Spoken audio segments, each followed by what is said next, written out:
Can I have a motion, please? Yeah, I'll motion. Councillor Wagner? Question? Moved by Councillor Wagner that the agenda be accepted as presented. All in favor? Approved. Adoption of minutes from November 24th, 2025. Any questions, corrections? I'll make a motion to adopt the minutes of November 24th, 2025 as presented. Question? Moved by Councillor Zimmer that the regular minutes of November 24th, 2025 be accepted as presented. All in favor? Approved. Delegations. 5.8. Abe? So we have Sergeant Perry with the RCMP in town here, and he is here to provide the Q2 report, second quarterly report for council. Yes, thank you, Abe. Thank you, Mayor and Council, for having me again this evening. First of all, I keep forgetting about that button. Thank you. I'll have to repeat myself. Thank you, Mayor and Council, for having me here this evening, Abe. First of all, congratulations to the incumbents on the recent election and the two new faces I see that were recently elected to council, so congratulations to you both. Okay, to get into the second quarter report for the annual performance plan for the Claresholm RCMP detachment, that quarter encompasses July, April, May, June, July 1st to September 30th. So we're a little bit behind on here, but we'll get caught up pretty soon. The third quarter will be due at the end of December, so anytime after that, we can get into the third quarter without having to put delays on. First of all, just draw your attention to the covering letter here that I submitted as well. I don't know if anybody's had a time to review that. But in the last few months, the Alberta RCMP has observed significant changes to their senior leadership and management team.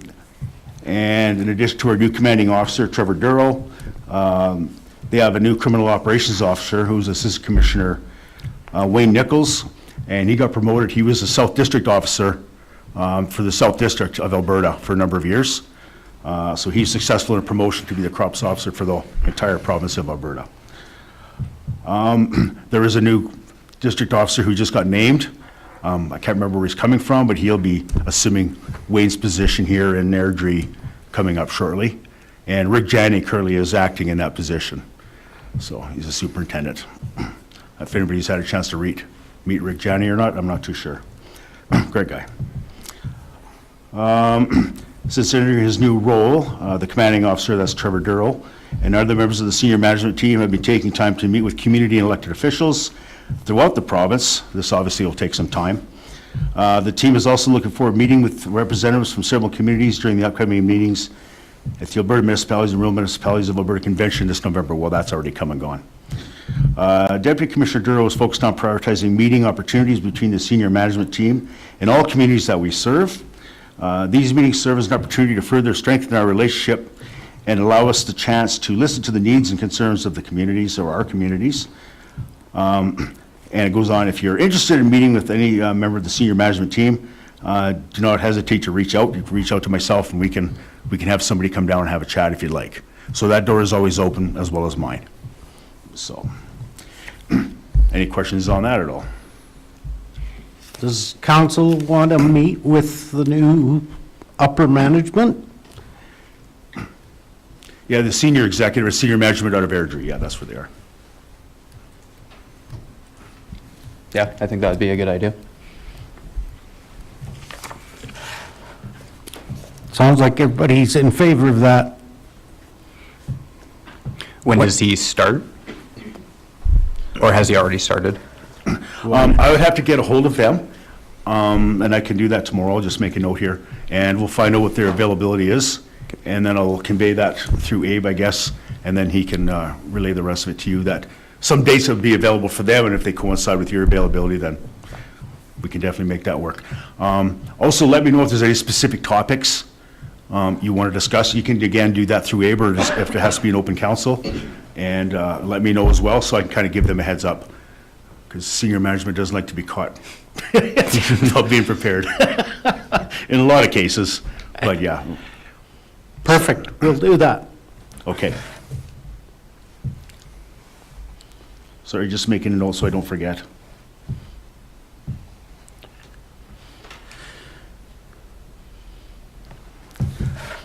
Okay, so I've noted that, so I will get a hold of them, and like I said, I'll liaise with Abe, and then we can take it from there and try to, hopefully, amicable date can be reached, because I wouldn't mind being here for that, too. Thank you. Okay, you bet. Okay, during the second quarter report, road safety, speeding and distracted driving were the priorities that I kind of set out for my guys to try to enforce. During this quarter, 48 reports of speeding offenses were received, and that's either by complaints from the public or officer-initiated stops. 32 charges were laid for speeding, well as 11 reports of distracted driving were made, resulting in 9 charges being laid in that area. Overall, there have been 167 traffic-related offenses, complaints made, resulting in 67 charges to date. I expect to exceed the target value, and unfortunately with this APP process, when I went to plug my numbers in at the very beginning, they wouldn't stick. They kept getting thrown out. So I tried again on the second, and again it got thrown out, but I targeted for around 100. And we're on track to exceed that. And I think the guys have lots of time to be out doing traffic enforcement and that sort of thing. They do the best we can, but there's still a lot of files that they're working on, and it kind of keeps them in the office, unfortunately, more than they want to be, more than I want them to be. I'll get on that here near the end. I'll speak further about another issue.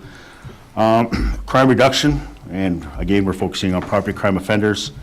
The members continue regular patrols throughout the detachment area, including the towns of Claresholm and Staveley, as well as the surrounding MD of Willow Creek, primarily out at the industrial area on the airport. Persons under various police enforceable conditions continue to be checked and monitored regularly. During the second quarter, there were approximately 25 persons either on warrant status or on court or police imposed conditions, ranging from curfews, no contact orders with certain people, and no-go certain places. That number changes monthly. As you know, people go to court, conditions are dropped, new people come on conditions, and that sort of thing. So it's a revolving numbers. 6 compliance checks were conducted on 6 individuals, and all were deemed compliant at that time. The most common one we get is failed to attend court, but then again, that's not a police enforceable condition. We just find out later they didn't appear in court, and then we got warrants issued, then I assign my guys to try to track them down. Yeah, that seems to be the biggest thing. We had one suppression shift come into town from SAD Crew, that's the Southern Alberta District Crime Reduction Unit, and once in a while they'll come to various communities and they'll grab a list of everybody that's on warrant, and away they go. And they try to round them up. Sometimes they're successful. I think the last time I heard they found 1 subject, because a lot of people, of course, don't maintain regular residences, so couch surfing, so kind of hard to track some of them down. So sooner or later, though, every dog has his day. Yep. So we've had 50 checks so far, so we're definitely on track in that initiative. Communicating effectively our community relations, which I think is a big one.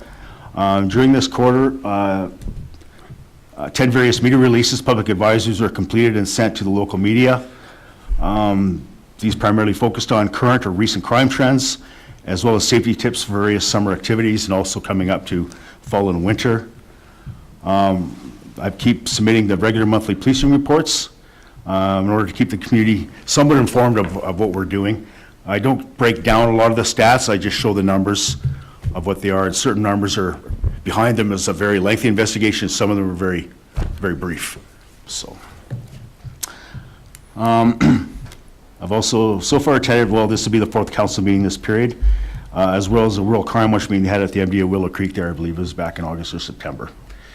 So, regular police patrols continue to be conducted within the communities of Claresholm and Staveley, as well as the surrounding MD. Foot patrols have also been occurring in the downtown area, but primarily within Claresholm in the local watering hole and around Keith's residence.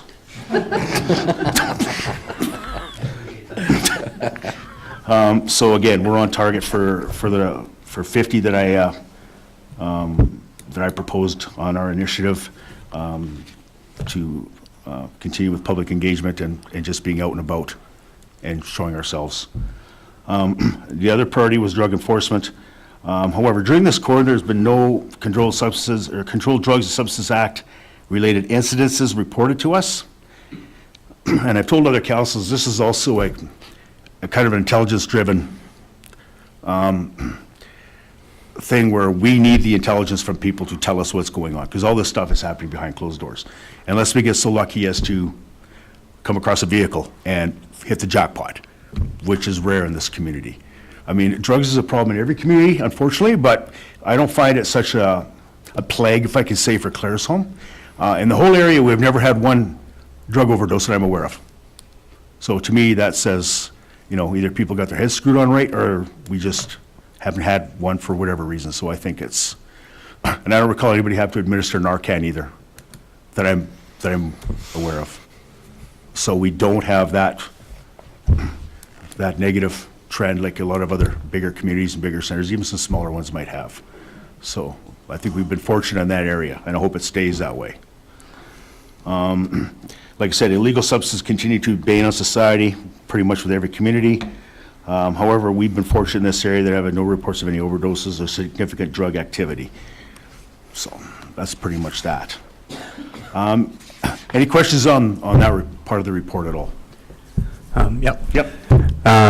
Is there do we find any trends? Are we trending down in general crime, or is it just, it matters year to year? Some years you're going to be up a little bit, some years you're going to be down a little bit. Yeah, I'm sorry to hear. It fluctuates up and down on certain things. Persons offenses, I think, are down. Property offenses might be up. I did bring some statistics just for Claresholm proper. I can get into those here in a bit, and we can compare numbers there as well. But nothing statistical of like huge bounds up or Nothing down? of concern. Okay, Yeah. perfect. And those numbers are available on the website that I believe you and the general public can actually access.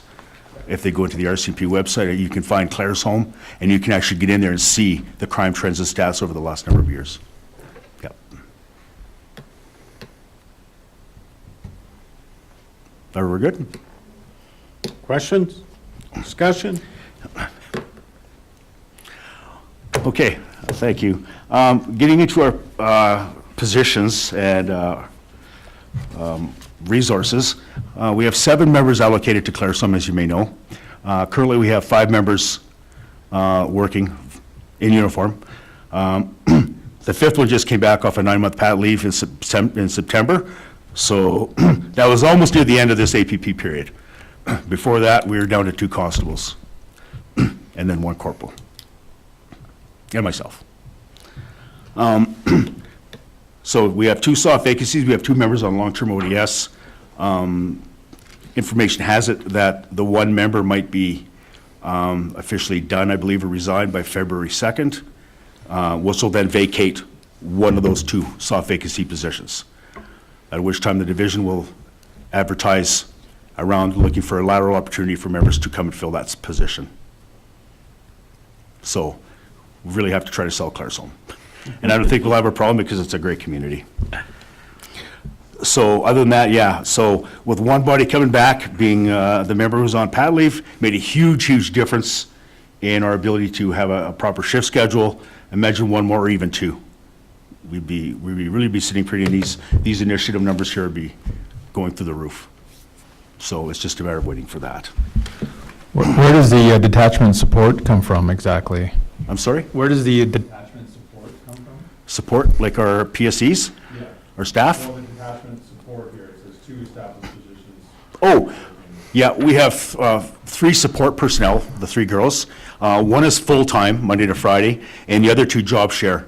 1 is Monday to Wednesday afternoon, and the other girl works Thursday, Fridays. So, Strictly in the office. yep. They just answer the front counter phones, answer, take files, create files for the guys. Yep, and a huge, huge asset. And those girls are extremely busy. Very, very busy. Be surprisingly. A lot of court updates, a lot of stuff like that. They're both local. They Yes. both know our community very well. Yeah, one's local, the other one's local, and there is one that lives out in the Carmigay area. But I consider that local. Yeah. Yeah. This side of Highway 23, so yeah. Okay. Just some quick statistics here. For the second quarter last year, 2024, June 1st to September 30th, we had a total of 693 complaints or reports received. 36 of those were deemed unfounded, and unfounded means we'd investigate an incident and find out that it actually never happened. So that resulted in 657 actual files being created for a variety of things. And 86 charges were relayed on those files, and there's 285 of those files are still ongoing. So some of them might be, major break and enters or whatever. But yeah, so they're still ongoing. So that was last year during the second quarter. For 2025,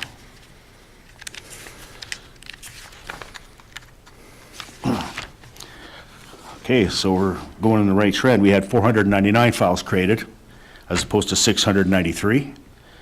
Only 20 of those were deemed unfounded, so 479 actual compared to 657. 58 charges laid, and 176 were still being investigated, still under investigation, so, which is not uncommon. A lot of those could be CPIC files, where say a stolen vehicle might still be on CPIC and we're just waiting for it to be located.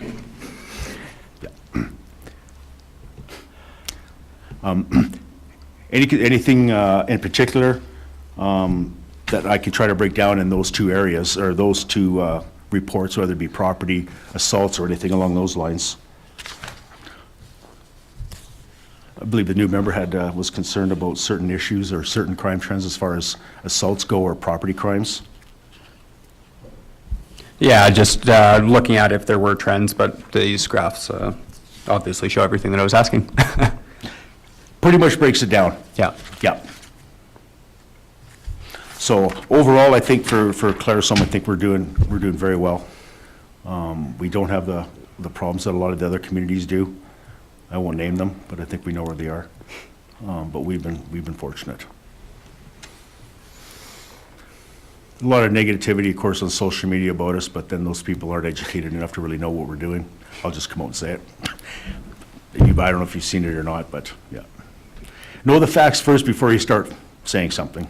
Yeah. Yes. Any other questions, discussion? Well, I think we all have a role to play on that. Anybody who's out there representing Claresholm, try to keep the facts as straight as we can. I still hear the odd occasional we lose a catalytic converter on a bus, or copper wire or stuff like that. I think we're no different than anybody else, but again, anything we can do to keep the eyes on those kinds of things and try to keep those minimized. That's all you can do. We haven't had catalytic converter theft for quite some time. Okay. So these last two, I believe there's one off a bus and one off another vehicle that were taken from a compound. We did have some copper wire thefts recently. We've caught 9 spools in their vehicle, but the members caught them red-handed. Nice. So, yep. So, we are happy with that. Councillor Carlson? Just a little comment. It's been very pleasant to see patrol cars almost daily driving through the school zones. It is definitely an improved presence, and nice to see, because you actually see them interacting with the kids as well, so I appreciate that. That's good to know that my guys are actually doing that, and that's one of the priorities I did make to them too, was make sure we get out every morning first thing and just hang around the schools or drive around the block or circle around, just let them know you're there. Or park stationary someplace where you're visible. And so far it's been working, so. I was going to say that too. I've noticed coffee in the mornings, and I've seen an increased presence during school zones, during drop-offs in the morning and stuff. Yeah, that's what we want. Those strategically placed snow piles work great for I love it. Yeah, tell your public works crew to keep up the good work. Nothing better than watching 4 vehicles go down 8th and then all of a sudden 4 sets of brake lights go on. Yeah.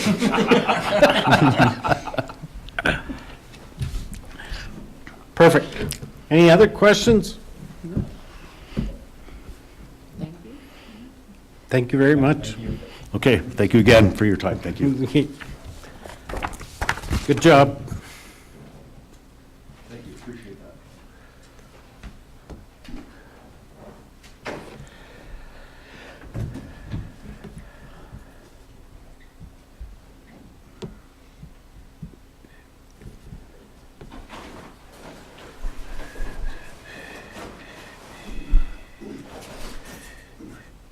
So do I stay here and wait you out?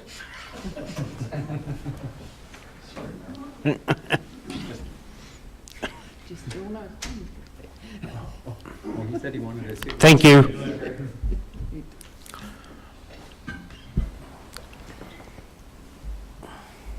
5.A.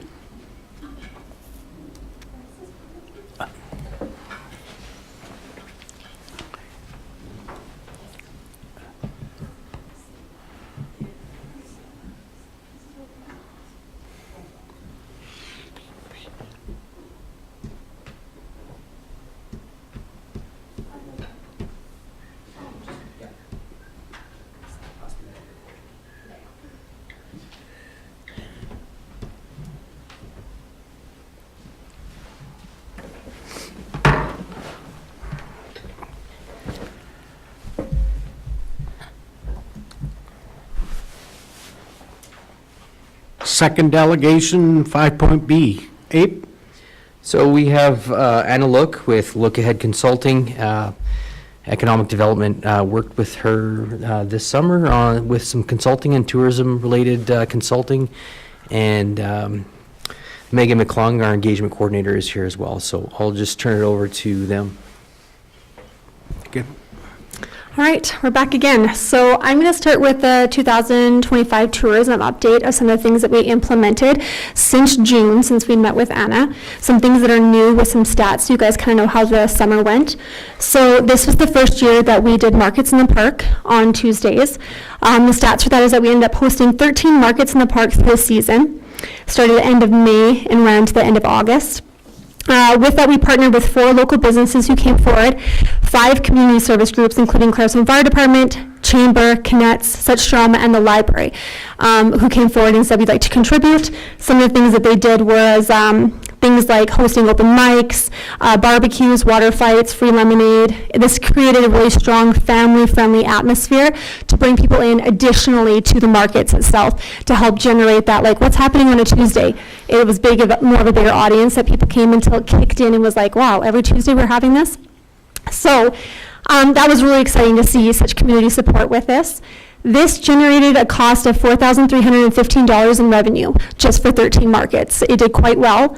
The vendors' fees were based off $20 a spot. So, and also on top of it, we charged if somebody wanted to use one of our tents that we were able to purchase. So it brought in revenue that way also. It attracted visitors, so I wish I would have started earlier, but you live and learn, right? And so we'll know this for next year. You don't know until you try. And at the end of August, I started realizing I need a way to track who's coming in. How do we know if there's success here? And so when I started seeing a face that I was like, I don't know this person, I took the iPad downtown and made kind of a spreadsheet and would say, hey, where are you from? And very quickly I was able to figure out that we had people starting to come from Calgary, High River, Nanton, and Lethbridge was our classics. When I would then ask them those questions, they say, well, how did you know about this? Some said they stopped because they saw the signs on the highway. Some said, oh, we've been following your social media and we're really impressed by you having this every Tuesday. It's a market that actually doesn't compete with Nanton or those ones. It's a different day, so we just go around checking out all the different markets.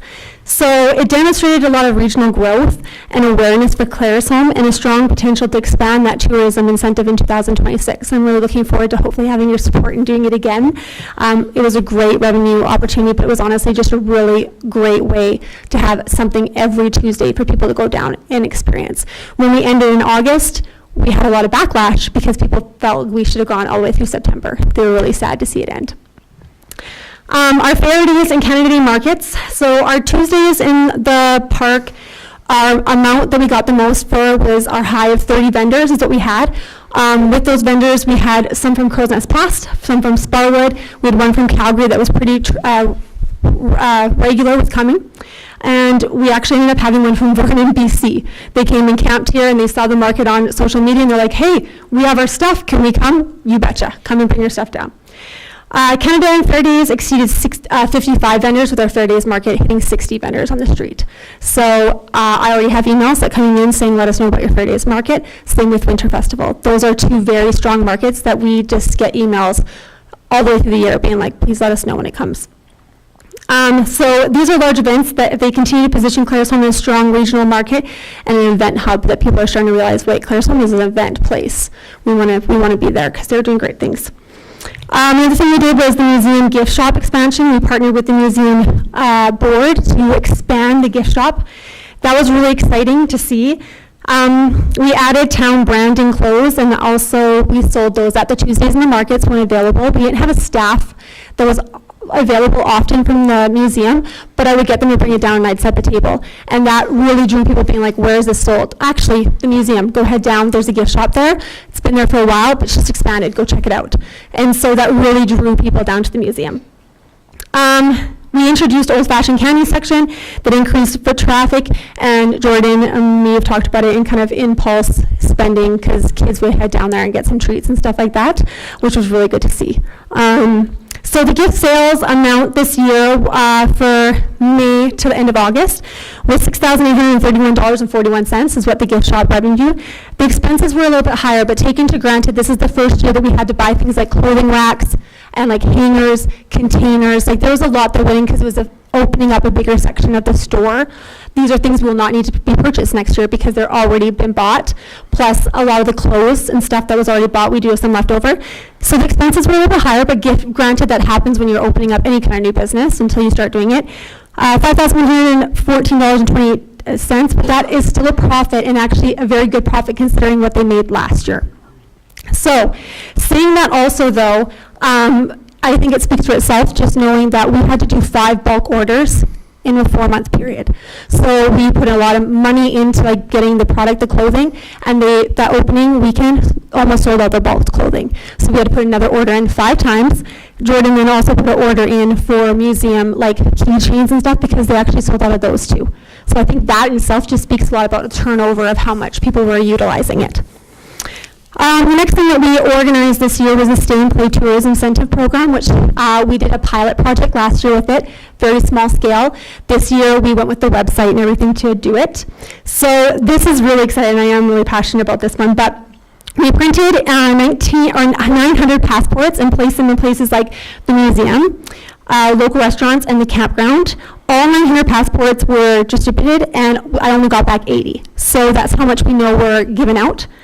What happens is there was a link, a QR code on every single business door and with these passports, and they could then go to a website that was a website that I had built that was just for business tourism incentive. It included all the businesses who wanted to give a discount code. Now with this, once again, we live and learn, right? Which realized in August, crap, how are we, maybe I'm not supposed to say that in council. Dang it.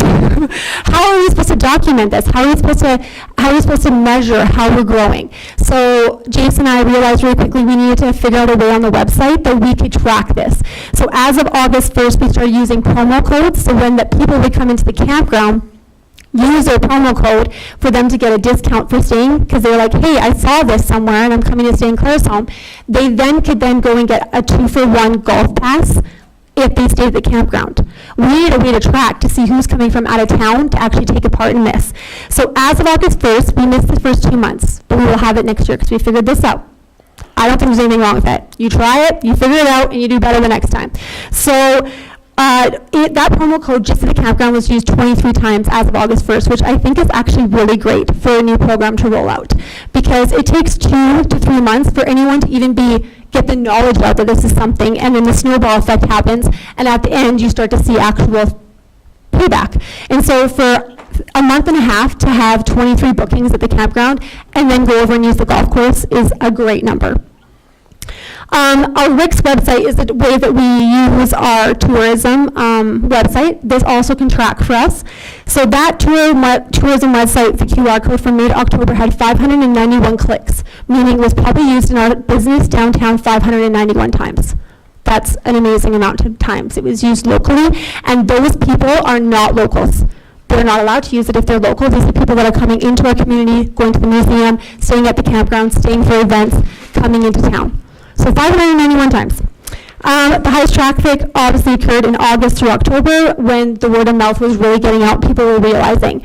One experience at the museum, someone came in, I would just happen to be there to replenish things, and I had said to them, oh, where are you guys visiting from? And they said, we just came from the campground. We were staying at the campground and we golfed. I said, oh my goodness, did you know about the stay and play? No, we did not. I said, well, next time you come, you use this QR code and you can get a discount from the campground and you can go golfing. They came back the next weekend and they stayed for 3 days and then they golfed, right? So as you start getting those word of mouth out, you're going to start seeing your numbers go up. So strong engagement for a pilot year. I'm really proud of that engagement. These are things that we've worked on and brought awareness to, and hope to keep implementing in the future here. So we're going to turn your attention now over to the summer 2025 tourism implementation update. This is what Anna was talking about. These are the goals that we are moving forward with. This is our hopes to have you guys supporting us in this. So just touching base really quickly on what we already talked about, the 3 strategic priorities that we're going to focus on is the event excellence, which Anna already talked about a little bit, applying that 11% rule to the range gravel, but I think that also means to the events we already have functioning. Fair Days is incredible. It is really starting to bring people in from all over the place. Let's add 11% more to that. How much better can we get that? Instead of making new events, let's focus on our events that we've really got solid right now and making them even better. Our business readiness, tourism, business inventory, we'll touch base about that a little bit, and then authentic storytelling. So priority 1, these are our baseline numbers. One of the things that we were able to do is that we were able to do an economic impact statement. So we've never been able to do this before with any of our business events, because in order to apply for this or submit this to Travel Alberta with Yvonne, you have to have an event that you can actually, you pay money to. And our events are free, so we don't qualify to actually see this statement because there's no surcharge to come to Fair Days or Winter Festival, right?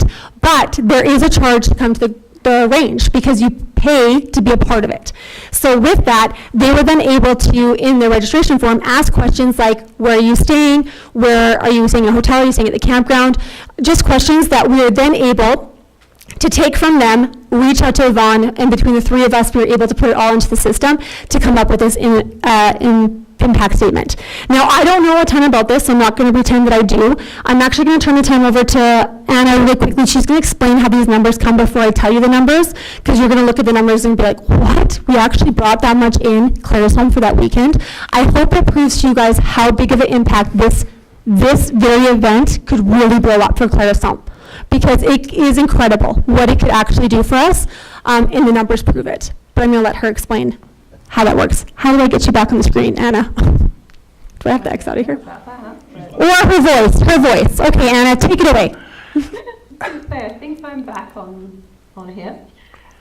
So first of all, the economic impact calculator, which is the tool that's being used for this, is a mechanism that Travel Alberta pay into, but it's actually created by Destinations International, which is a global organization to help destinations to track the impact of events.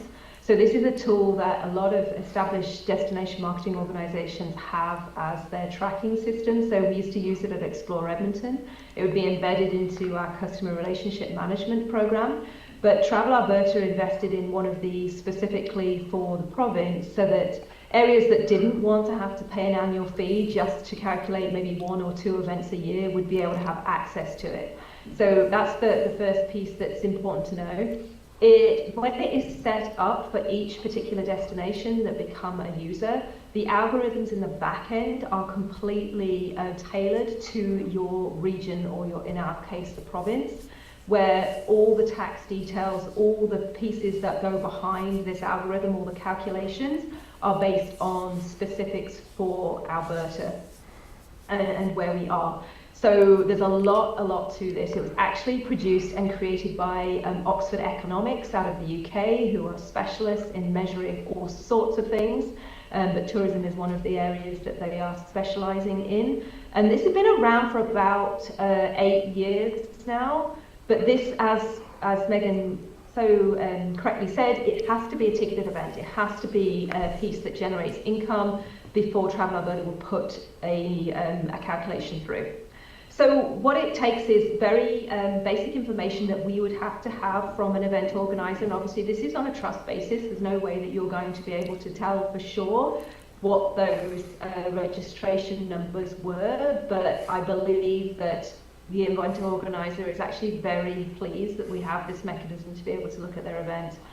And it puts through basically calculations to what is the direct impact that's coming in to the event organizer, the destination, but also the indirect. So that's looking at the employment that it creates, the tax base that it's generating for you. So there's a whole ton of direct and indirect numbers that you'll see when Megan puts this up on the screen, which I think, do you already have it on there, Meg? I wasn't sure what you were putting up.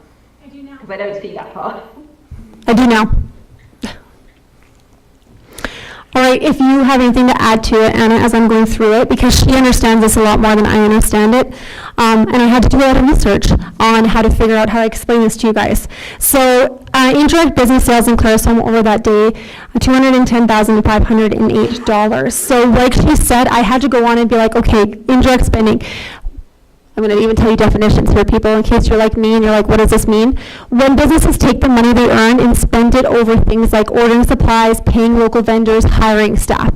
Okay, so that is our direct business sales. And that's indirect, and then induced spending, for when I'm talking about this, when the employees of the business spend their wages locally on things like groceries, gas, or eating out. So that's kind of a little bit of how it helps me. So 210.58 in direct sales. Is the first layer of the money spending directly in town.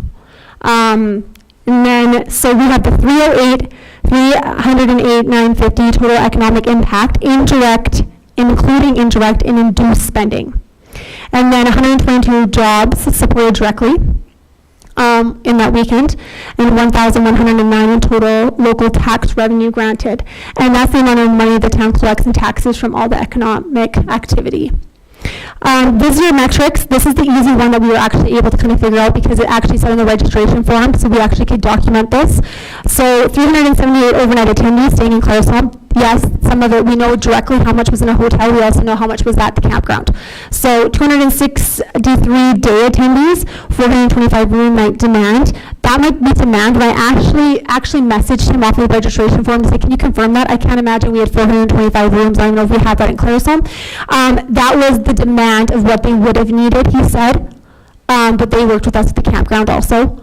So, and we didn't have that available to them in town. 833 local visitors. So that's people outside of even our community that's coming together to see this event happen. So where the money went, retail, 68,459. Now we got to remember this is like bike gear and supplies and stuff like that. Obviously, pulling up. I'm assuming Anna not buying locally in Claresholm. We don't even have bike gears and supplies really available. If you have anything to contribute to that. It's induced as to what, and likely that because of the breakout or the breakdown of where the registrants came from, that a lot of that is going to be Alberta spend. Yeah. In the cycling community. Yeah, so for the event, they had to put that much money in to get prepared to come wherever they spent it, right? Food and lodging, 50,988, restaurants and cafes, lodging, 40,414 for hotels or campgrounds, recreation, 37,959, and transportation, which is gas and services, 12,550. So, any questions on those ones, those numbers? That Anna could probably help contribute more than me. Councillor Kennels.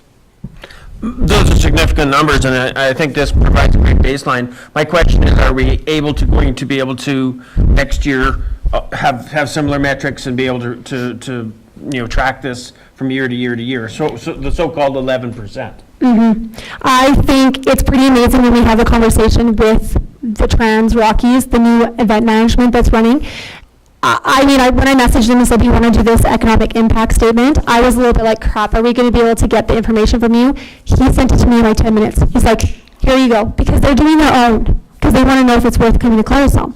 They want to know, they want that stats. It's a company that is very well educated in this, and they are they're taking it in registration. They already had all the information. They wanted to know back how it showed up. And then, of course, we're also looking at the fact that they want to grow it. So Right. I kind of see it going And so up. that's outstanding, and so build it within the event, but also that gives us opportunity to build ancillary around the event as well. You bet. Do you have anything to add with that, Anna? I was just going to say, this is a major milestone to be able to measure an event like this and to have these kind of stats, which are globally recognized. Anyone that is in the events industry knows what an economic impact calculation is, and to be able to have this just as your little table stakes, of this is why our event is impactful. This is huge. It will also help if you're getting to the point where you're needing to talk to new developers of accommodation, for example. We've already seen that one of your priorities now is to get from that economy level accommodation to mid. You can now say, we have an annual event that generates this. We are event producers. So it provides you with the leverage you need. Also, from an event perspective, an event producer will be very keen to support this because it will help them to leverage grants and supplements that they wouldn't often be able to get without this kind of info. So it's very much that you're providing an asset, so they will work with you. And if they don't, there's definitely a problem. So yeah, I think this is a win-win, and Travel Alberta also have their eye on this event now because they had no idea that this was what was being produced. So it's so many facets to this. I'm so proud of how you managed to leverage it. It's amazing. Good job. Yeah, and that's true. When we talked with Anna and she sent this back to me, she was like, I had no, or not Anna, sorry, Yvonne from Travel Alberta, she's like, I had no idea. She's like, we look at these stats from, Jasper, Banff, cross-country things, Waterton, these races, and Claresholm's been running with them. That's incredible. We have a golden ticket here that we can really, really grow on. So moving on, our 2025 growth strategy, some things to look into, new partnerships. So we have a new partnership with Trans Rockies Race Series is now running. It's the professional event management, which is really exciting. We have a professional person that's taking this on, and they're gonna keep growing it. They're not gonna stop. We also have Travel Alberta Connection is now established, and we didn't have that connection before. She's aware, she knows what's happening. She was the one that was messaging me nonstop, being like, are you applying for that grant? Are you applying for that grant? Write a grant. You need to write a grant. She wants to see us succeed, and so that's huge. Media interest, we have the Global Cycling Network of organizers who's now on our radar also. We have Tourism Alberta now aware of this event size, thanks to the Economic Impact Report, and a growing event that wants to grow and bring more media attention, and it will, just like the newsletter that they already reached out to me and said, hey, we're establishing a new website and we're doing the newsletter. Send us all your best pictures of you have a Claresholm so we can really market Claresholm for you. I didn't have to do any of that work. I sent them a picture I took, and they're going to do the work for us. That's a good partnership. Target. Growing from 300 people to 500 plus is what we went this last year. They want to grow it more. Last time I talked to them, they want to double it. They want to grow it. They're hoping to continue to target more people from around the world. They're hoping that they're going to have people come across seas to things like this, because there is, and it is a big community, the cycling community. They want to grow it. We want to be a part of that. Pilot enhancements. So last year we added the outdoor movie in the park. We tried it on the Friday night. You live and learn. This is my new motto. Try it, doesn't work. Oh well, figure out a new way. No loss. The Friday night movie didn't work great because all the cyclers get up at 5 o'clock in the morning to start their race. So we learned that wasn't great. What we did hear from feedback, though, the event organizers, they would love to have the Aqua Stage. They would love to have a festival kind of music so people from the locals can come down and see it. And they might be like, what's happening in the park? Where's the music coming from? And then they're there to cheer them on. I was going to say, like, compare this event with a concert that has been spoken about in council as well, not necessarily the Fair Days concert, but a standalone concert, but just to pair that on the Saturday night. I know I have a lot of friends who are in this event, and this Saturday night, they're always looking for something to do huge. And to pair that with events, that's exactly what I was going to say, that pilot enhancements, yeah. Yeah, so that's what we're hoping to do this year and move forward with it. It's true, they come in, they have a big buffet dinner, and they kind of hang out, and they're tired, but they're excited, they finish the race. Let's give them another reason to stay one more night and check out Claresholm the next day and be here for a little bit longer. So those are things that we're kind of working on right now. A festival atmosphere, a bigger draw. So those are things that will be on my radar for the event moving up. Any questions with the first priority? We're moving on to priority 2.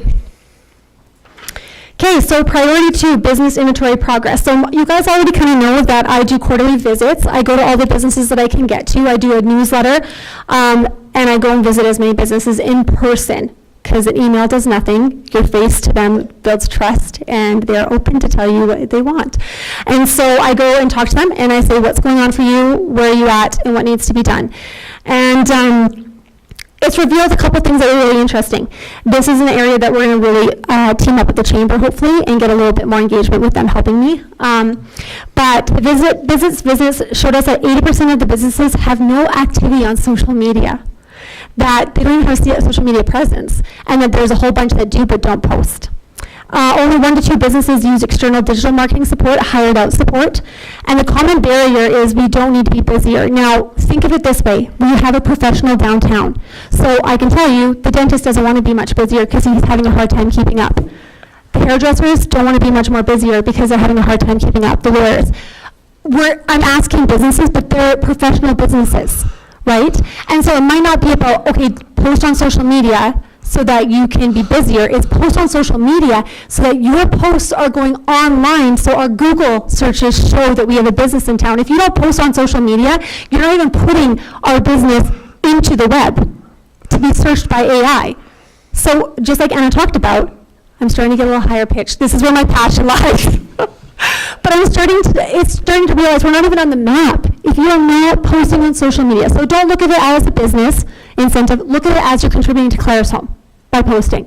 Because then all of a sudden people are like, oh, there's this store. Didn't even know about it. So I'm going to try really hard on filling some gaps that have to do with that in my focus, and that is the education piece. I do have a wealth of knowledge in social media and marketing. That is one of my backgrounds. I also ran a very successful business that I sold. So I feel like, in some ways, I will toot my own horn here because I do feel like I'm really good at this. I want to share that education piece with the businesses. And whether it's teaching them or finding something to teach them, I want to focus on that. Because you can't have tourism unless you are on social media. There's just no way.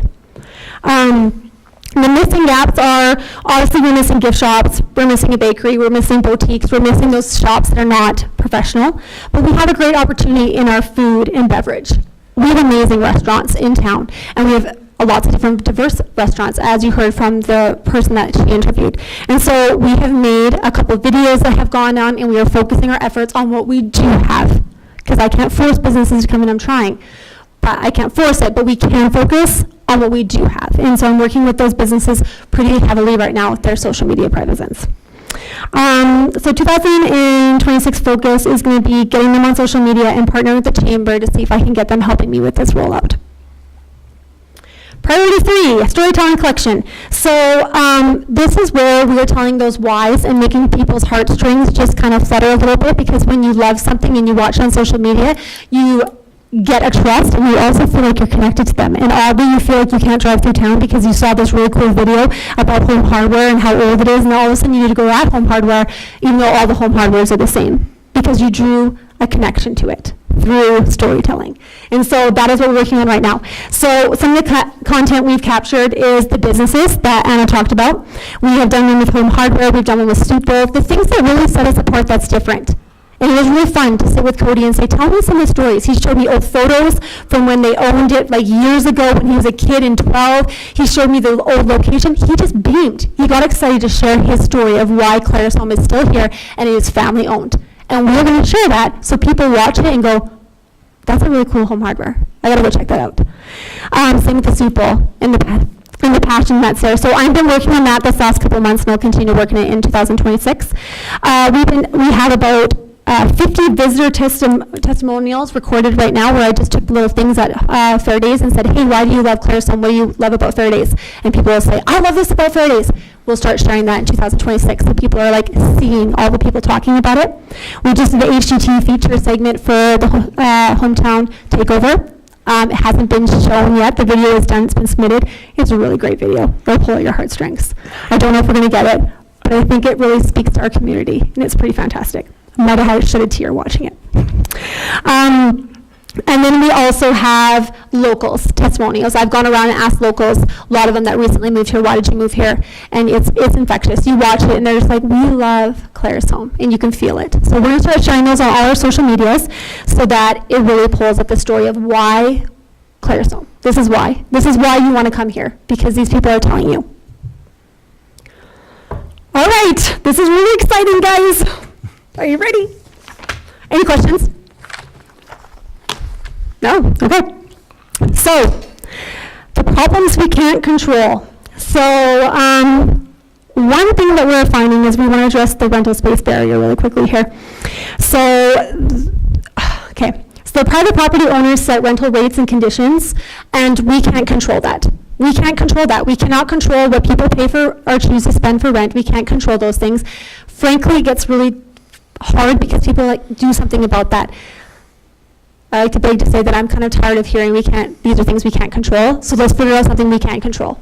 Let's be proactive. If we can't control these things, put it aside and find something we can't control. And we had a winter pop-up kiosk incentive that was really great. We had Mark from, why am I drawing a blank now? Mark, the new Mark, Community Futures, thank you. And he contacted me and was like, this is like a genius idea. And it was really exciting to see it roll out, and it failed. And it hurt my heart a little bit. This is why it failed. We had 5 businesses that were ready to move into Claresholm for the Christmas month. They were going to go into a business that was established as a pop-up, like you would see in the mall. They would pay a small rent to them, and there would be a little kiosk that they would rent. They'd run their hours, they'd run their sales, they'd run their times. So basically, just like a little kiosk, they would try it out during the Christmas months where they would be super excited because their sales would be great, and it would motivate them to the next phase to be like, we want to open up a business. Well, the problem was the business owners had a lot of regulations on it. So we had a custom t-shirt place that wanted to open, bookstore, not a coffee shop, but a bookstore kind of a drink thing. She wanted to open up, like, she's thinking like fancy lemonades and stuff. With the bookshop, we had a sourdough bakery. It was the 3 of them that were really, really, really like gung-ho. And then a few of them, one was from Crow's Nest Pass, that wanted to have like a little like artisan kind of market, and another one was artisan kind of market. But the businesses that came forward were like, these are the hours that you can do, and this is the time you can do, and you can't have food.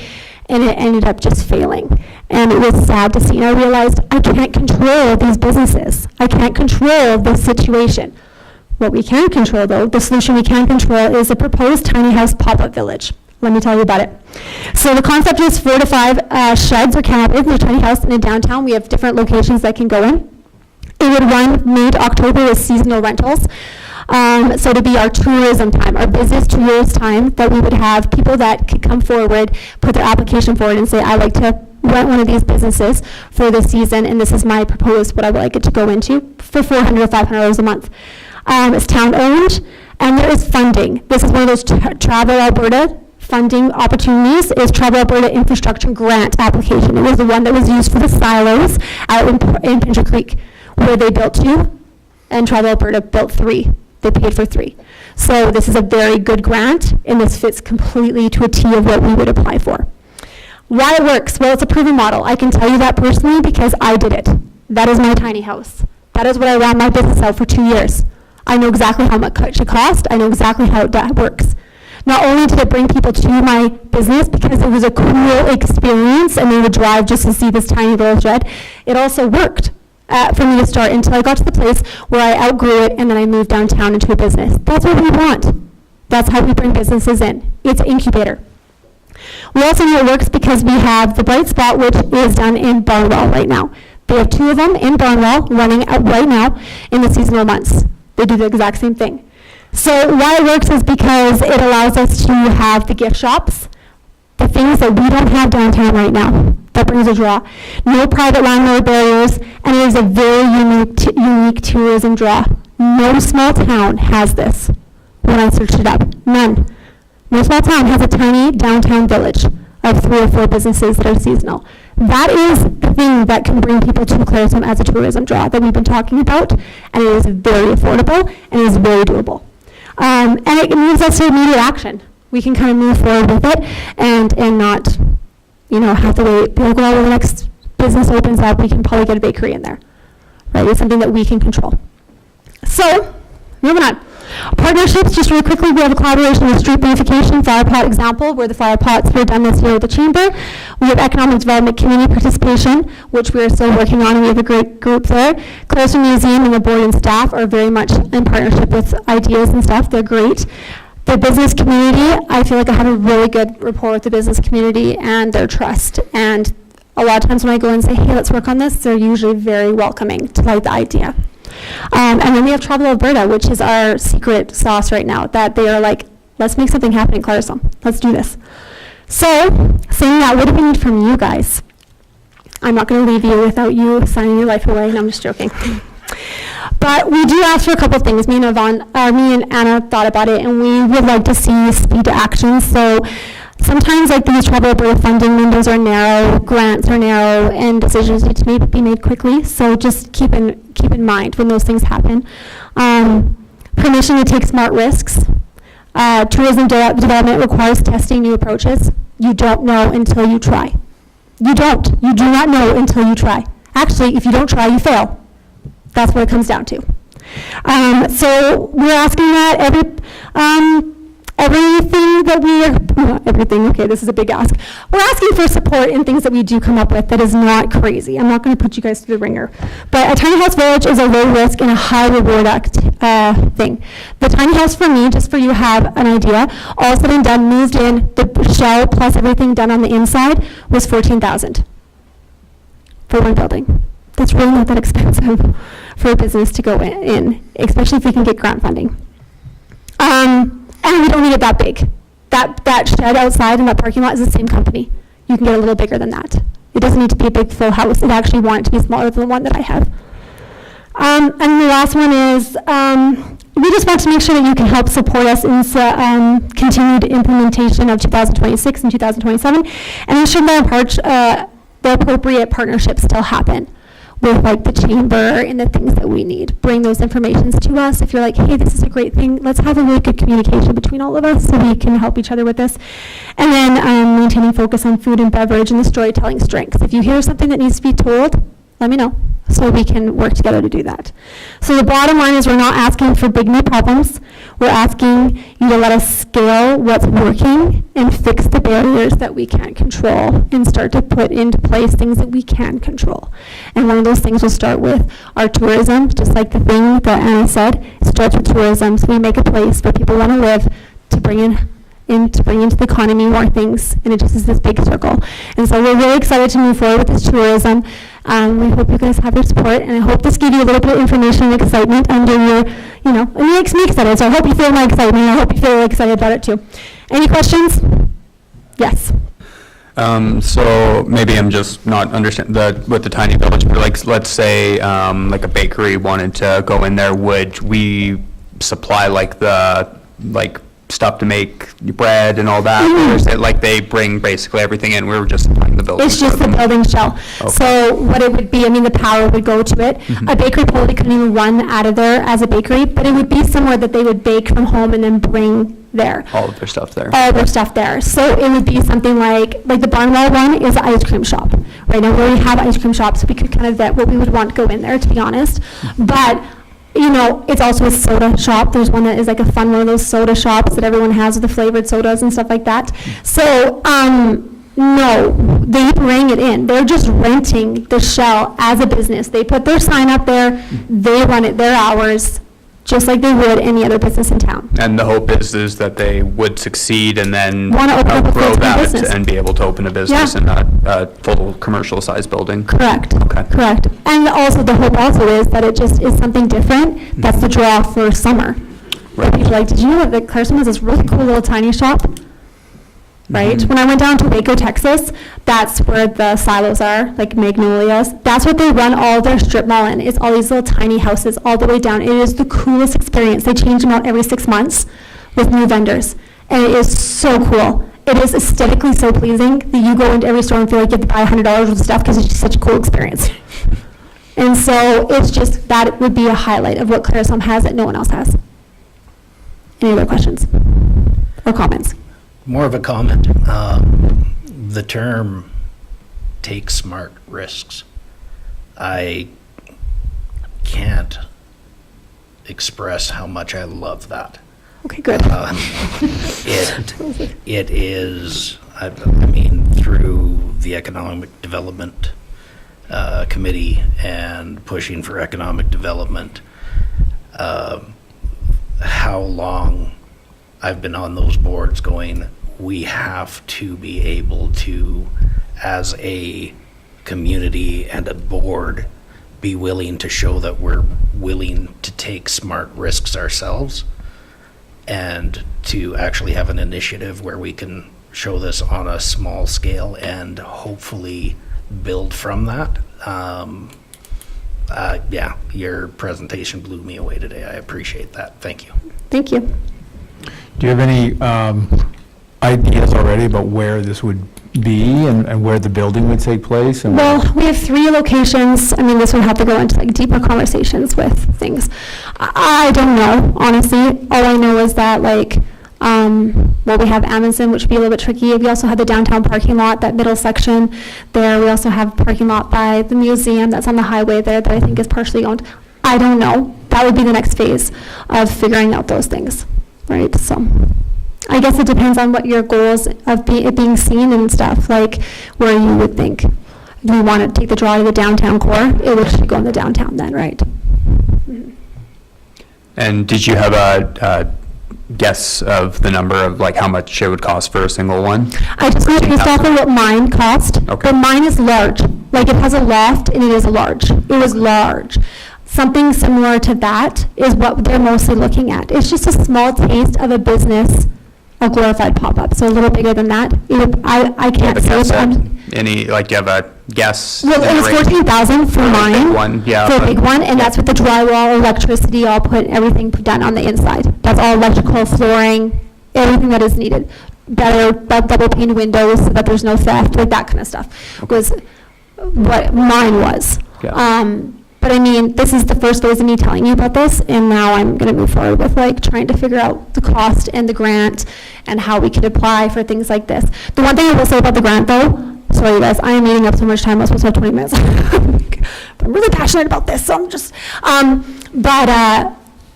the grant, you know, a lot of the grants, they want to see that you're moving forward with it and not just hoping to get the grant and then you're just going to get it because you got the grant. So a lot of the grants, we're talking to Yvonne especially, she's like, you guys have a really good thing of power is that you already invested money in Anna and it shows that you're willing. When you're willing to put the money in, you often get the grant. And so I think you'd have to move where we are willing to start and try with 1 or 2 and then you apply for the grant just like those silos did and you get 3 more paid by them.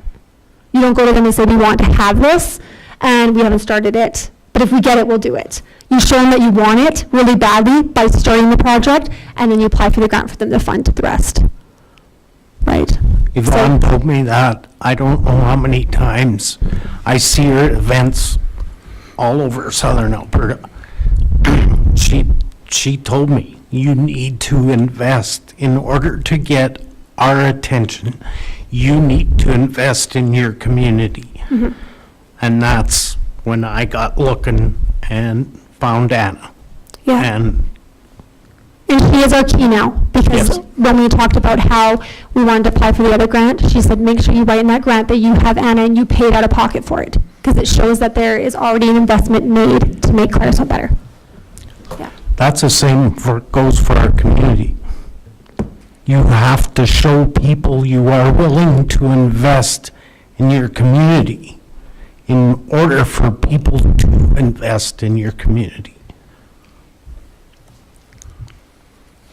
That's all for me. Anything from you, Rana?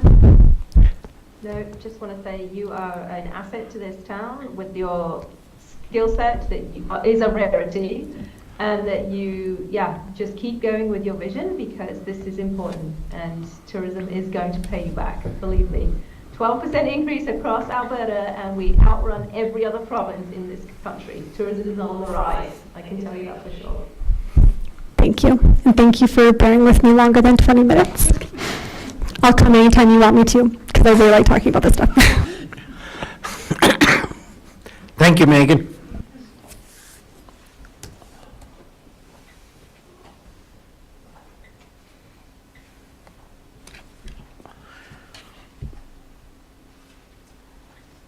Moving on, action items. 6.A. Oh, 6.1. Bylaw 1828.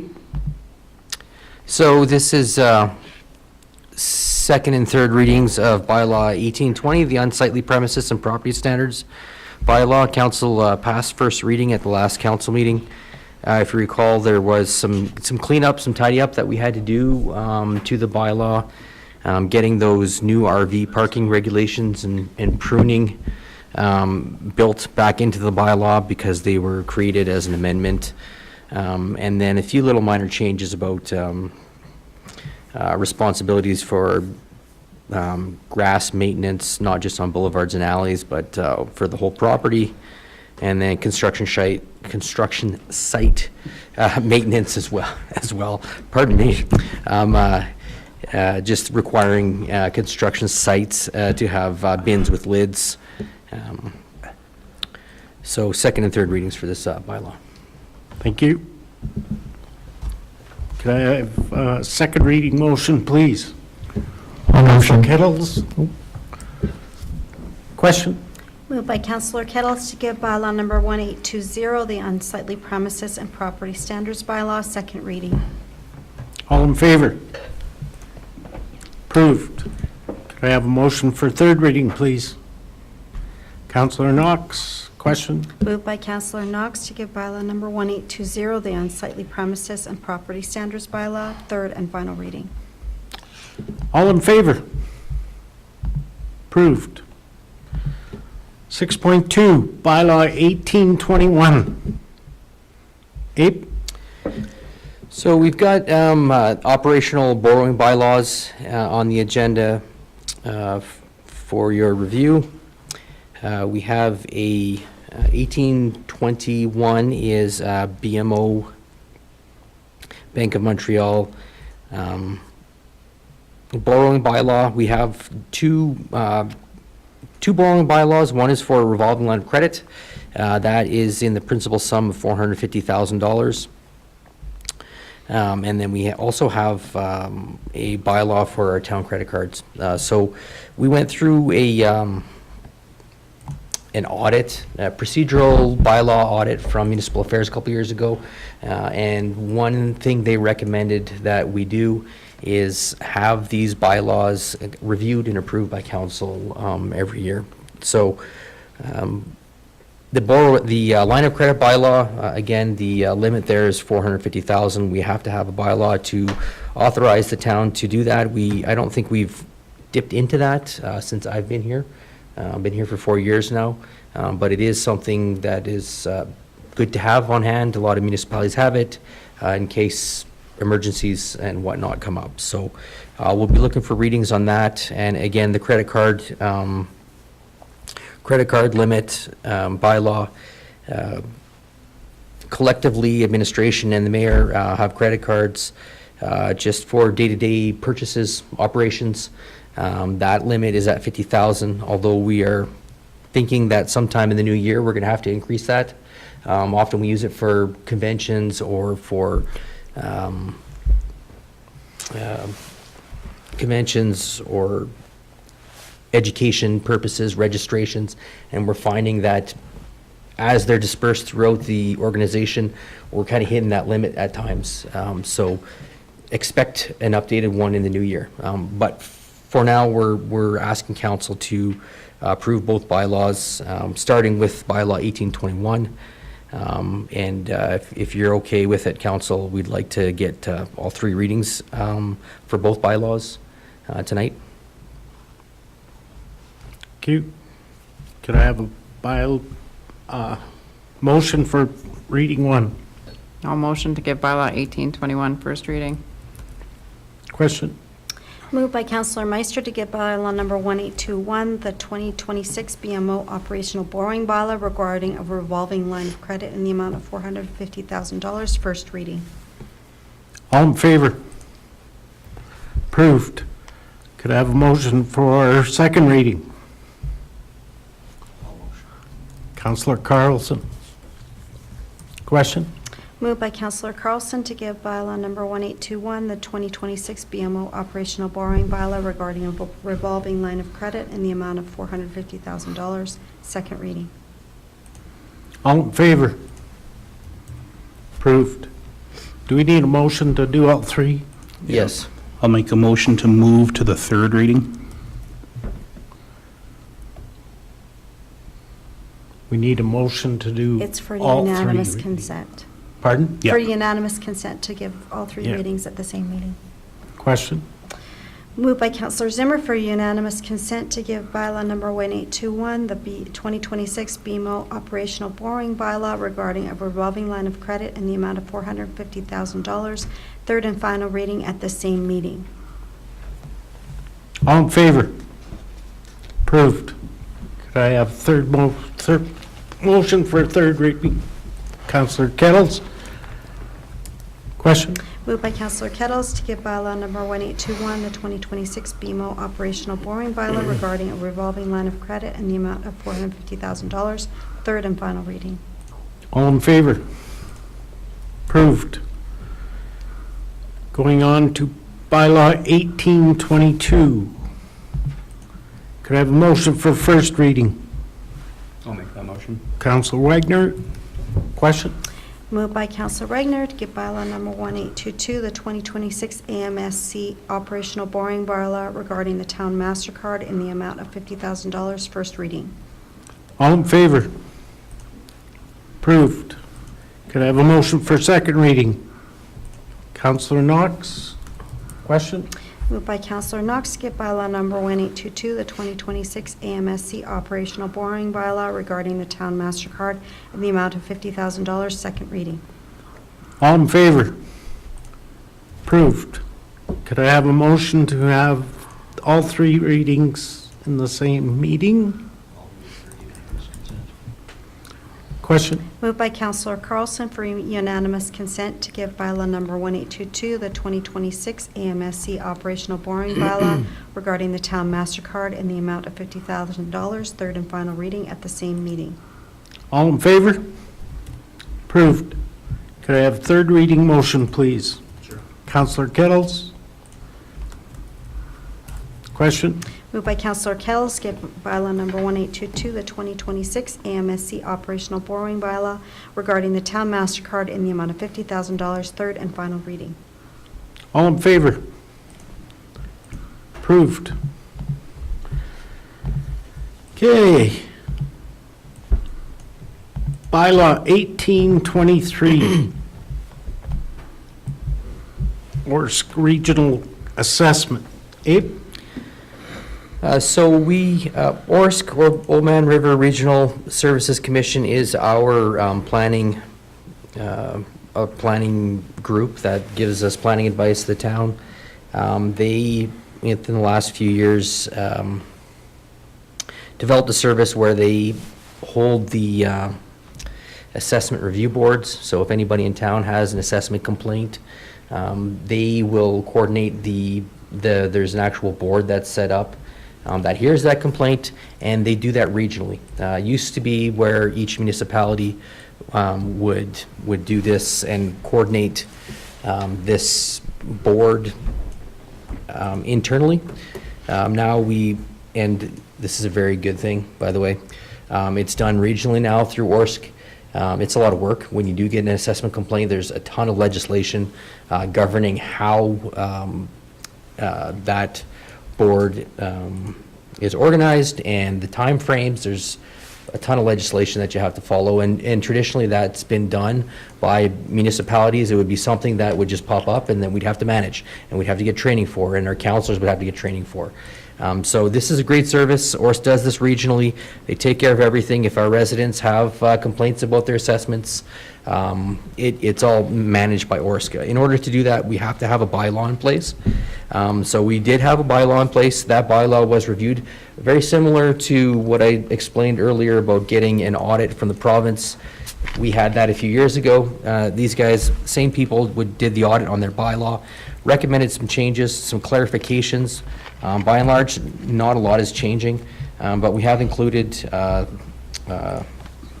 some information for you on the changes. And so really, this is just an update to an existing bylaw to ensure it's compliant with legislation and maybe a bit more clear on some areas that previously wasn't clear on. Those are all here for your information, and the bylaw is on the agenda for first reading. Questions, discussion?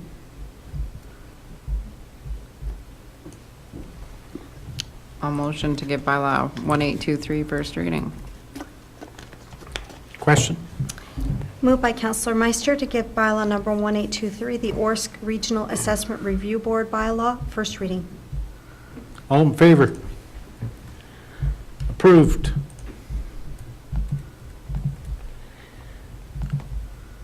Moving on, 6.B, delegation response. Food bank delegation. Abe?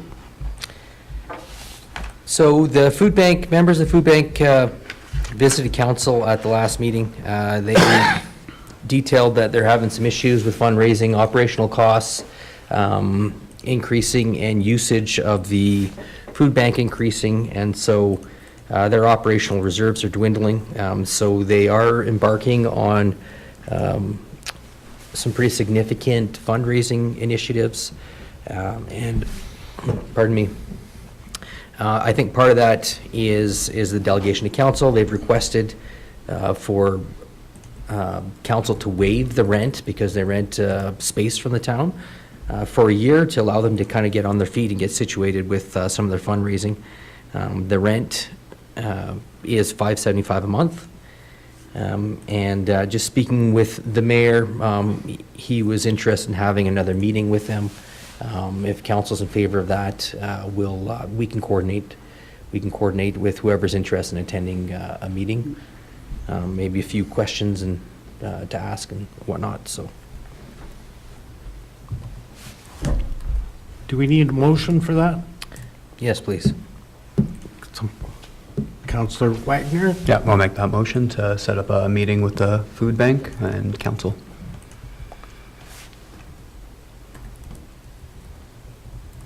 Question? Moved by Counselor Wagner to direct administration to arrange a follow-up meeting with the Claresholm Food Bank to further discuss a request to waive their 2026 rental costs. Could you repeat that, please? Moved by Counselor Wagner to direct administration to arrange a follow-up meeting with the Claresholm Food Bank to further discuss the request to waive their 2026 rental costs. Thank you. Okay. All in favor? Approved. Other government correspondence. Abe? Looks like a Christmas card here from the town of Okotoks. No action item, just Merry Aren't they Christmas. lovely? Yes. Sharp-looking group. Not as sharp as this one, but They're trying. yeah, they're trying. Did they do it tallest to shortest? Is that how they did? I don't know. Next, Municipal District of Willow Creek, Alberta Community Partnership Grant. Abe? So this is in relation to the grant, ACP grant that we discussed at the last council meeting that we're going to apply for the water disinfection byproduct mitigation study. We do need a participating municipality, a partnering municipality to help us with that, and so the MD of Willow Creek has offered their support, so we submitted that with the application. Thank you. Perfect. 6.D, local correspondence, National Police Federation. Abe? Did we skip one? Yeah. What? We skipped one. 63. Oh. It's another congratulations card from Livingston School Division.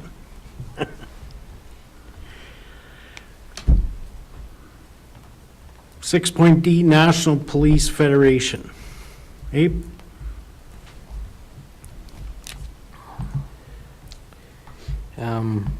Correspondence from the National Police Federation. Sorry, Mayor. I think we probably should look at that correspondence from Okay, the school division because they are looking for an opportunity to collaborate with council.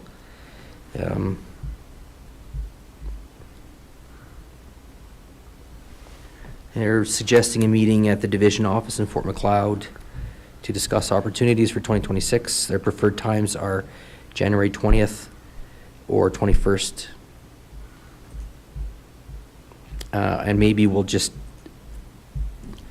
send an email to council afterwards to coordinate that, if that works.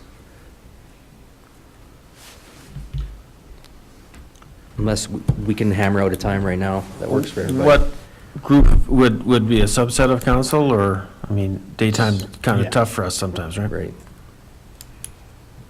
So it'd be a, you want to create a committee? well, ad hoc or something, I don't know. Yeah. Committee of the Willing? I'd be fine to go. Anyone else? January 20th or 21st? Probably the afternoon. Be Okay. best for me. Okay, so we'll try to confirm a date and reach out separately with council. Okay, Would you like a motion? do we for need a that? motion to create this ad hoc? I like the way Councillor Kettles referred to it as Committee of the Willing, so I think, I think we'll be okay. Yeah, yeah, Perfect. that's your terms of reference, the Committee of the Yeah. Willing. Okay, now we'll move on to the National Police Federation. So it's been a little while since we've had some correspondence from the National Police Federation, but they represent the RCMP.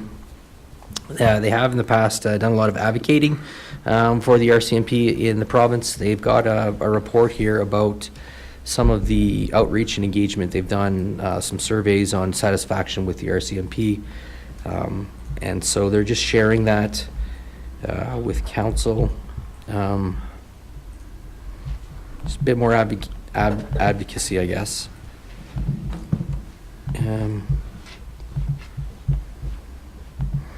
Any comments or questions from council on that?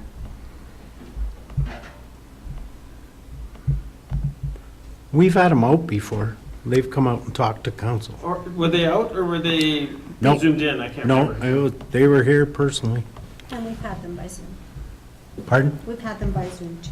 Yeah. And council previously passed a motion or two and some correspondence on to provincial MLAs, elected officials, just for the support for the RCMP in town.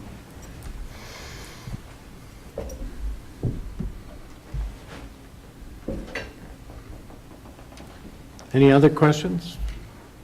Concerns? Okay. 6.2, Chinook Sexual Assault Center. Abe? So, some correspondence to council about the Chinook Sexual Assault Center, trying to draw attention to their service, advocating, just giving some information on what they do, the area they serve, and the number of people they've assisted.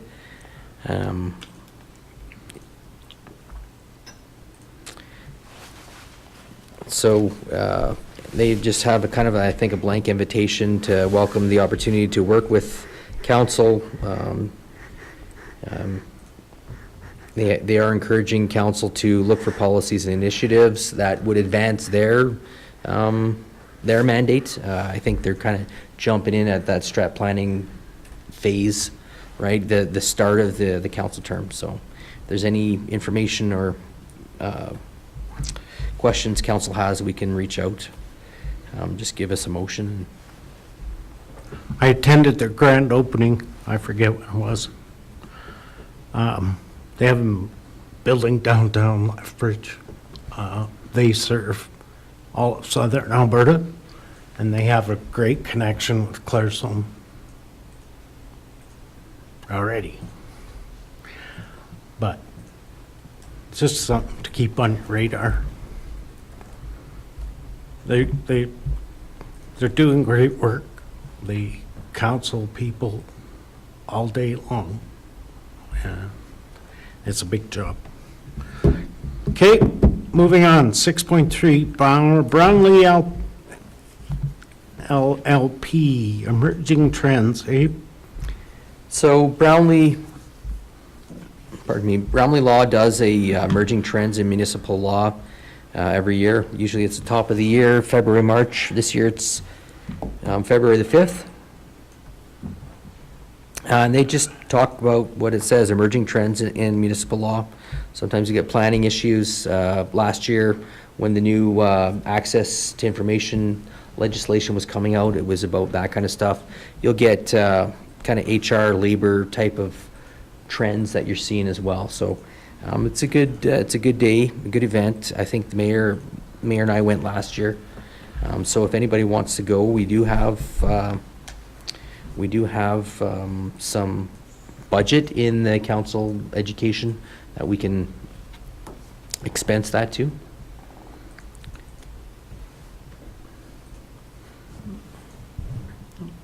I would be interested in attending virtually. Okay.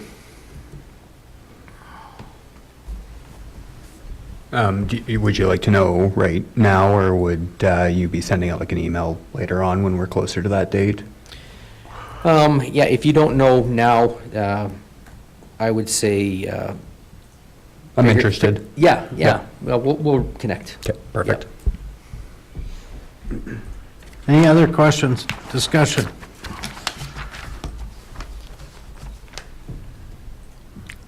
Okay, moving on, request for decision. Interim operating and capital budget. Jan?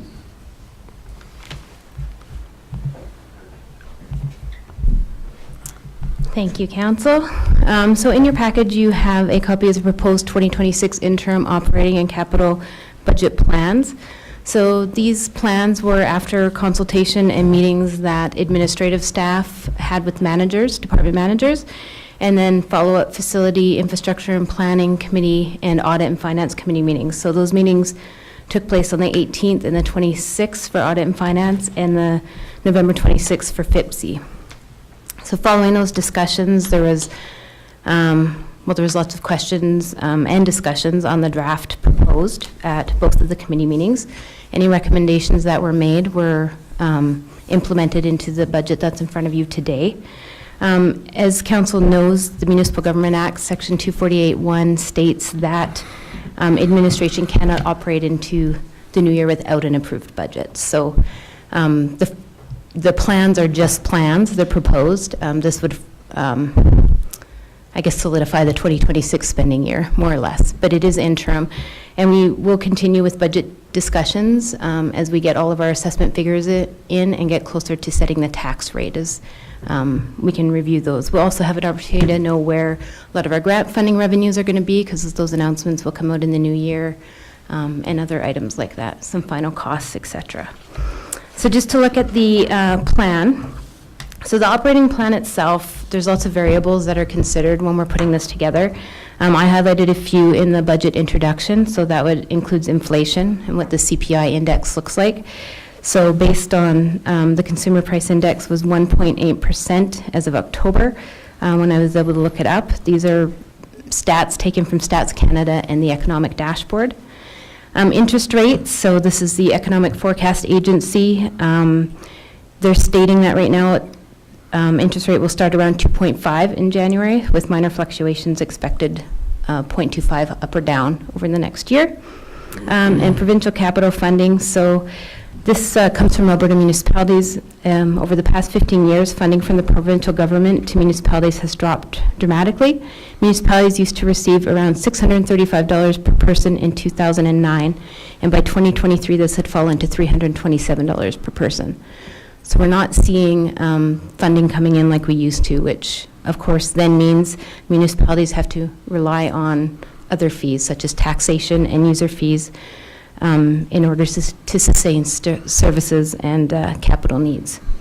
I didn't mention in this section the tariffs specifically. We are seeing an impact more so on the capital side, but it's really hard to measure exactly.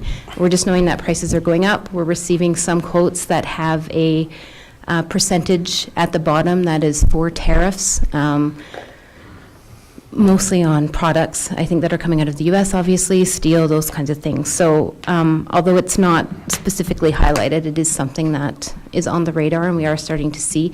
Also, I think as we went through the capital budget and noted a lot of the price increases that we're seeing, I do believe a portion of that is not just inflation, but is some tariff costs as well. So I just want to note that.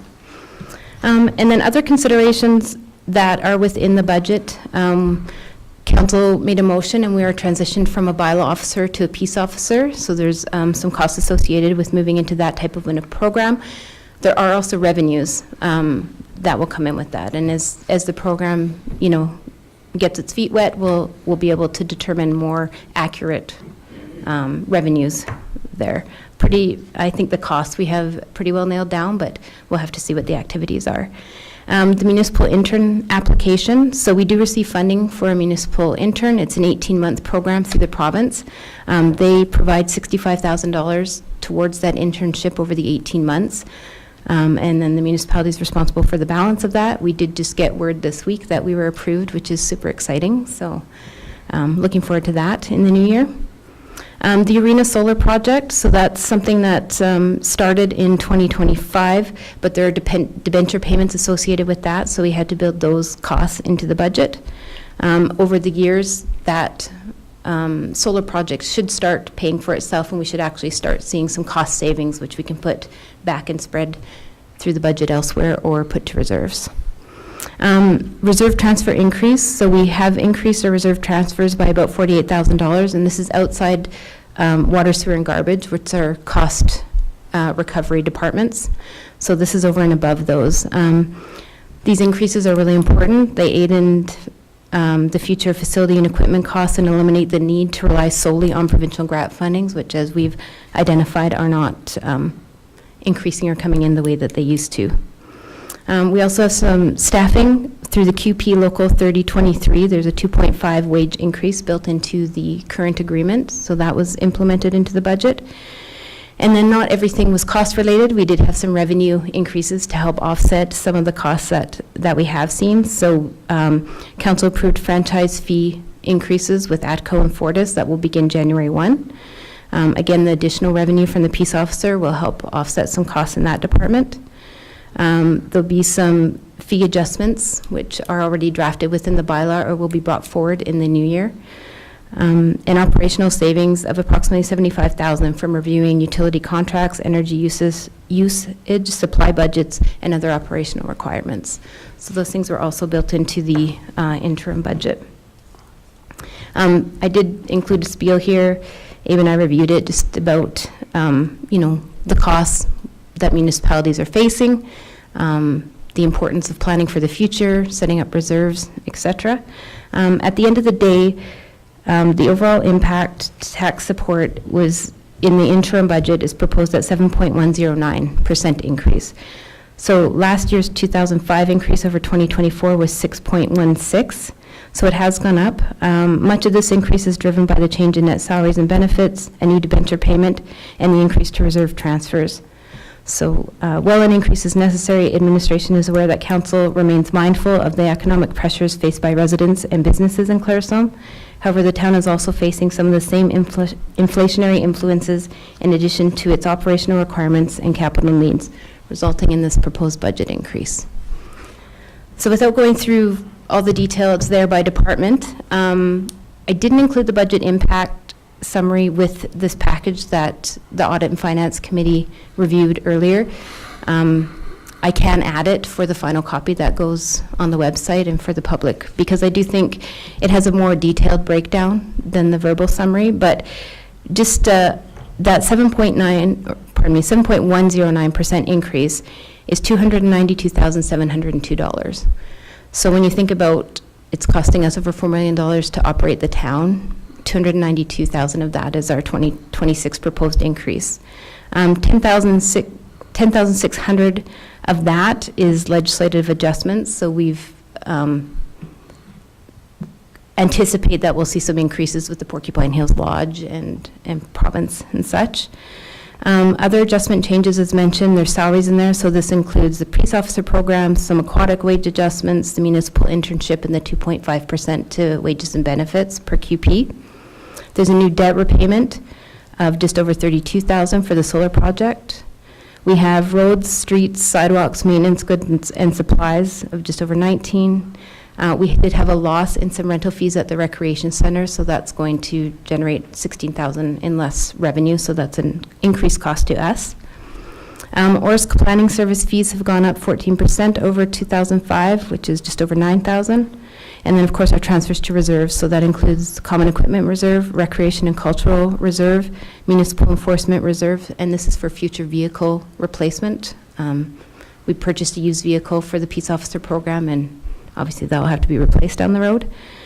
And then the net increase, of course, this is primarily water and sewer, but it's offset by other revenues, so that's in there as well. And then our efficiencies, again, the franchise fees, based on their calculator, we anticipate about $105,000 in additional revenue. We'll receive $22,500 in this year of the $65,000 for the internship grant, which offsets some of those expenses. $39,000 is anticipated in provincial fines revenues for the peace officer program. Utility supplies and material adjustments that I talked about earlier, that was at $75,000 in savings. And then there's just a net adjustment, more or less my balancing, for about $6,600, which brings us to the net of the $292 and change for the operating budget year. Also included is the 3-year plan, so 2027 out to 2029. This is mostly inflationary unless there are known costs. So building in the solar debenture, in the capital budget, we've proposed for the fire hall renovation that some of that will be debentured, so consideration of what that cost might look like just based on today's formulas, and just other knowns that we may have. Otherwise, at this point, that's why it's a plan, is it's mostly inflationary, as we don't, if I could predict the future, wouldn't we all be in a good spot? So, so I don't want to say it's a guesstimate, but it is our best guess. So that's your operating budget in a nutshell. I don't know if council has any questions on that. Questions? Discussion? Councillor Kettles? I appreciate administration and the effort that goes into these annual budget documents. It's higher than we'd like, of course, but much of it is inflationary. And some of the other costs, like the transition to a peace officer and so on, those are investments in our community. Those are things that we've been asked for. I think it's a balanced document, and I also make note that, administration found $75,000 worth of savings in various departments, and that's not insignificant. That's not easy to find those dollars. So I personally, as a councillor, I'd like to thank the efforts, and I don't like the big number, but I can support the big number. Thank you. I concur. I was just going to say that. Thank you. Do you want, just keep carrying on with the capital? Okay. So I've also proposed, obviously we've a bit more detail here on the 2026 year, obviously. I do want to note that since the FIPC and Audit and Finance Committee, we did get some final pricing on the utility pump. Of course, it was up slightly, but it's funded from the water and sewer reserve. So it's sitting at $63,000 is what that was.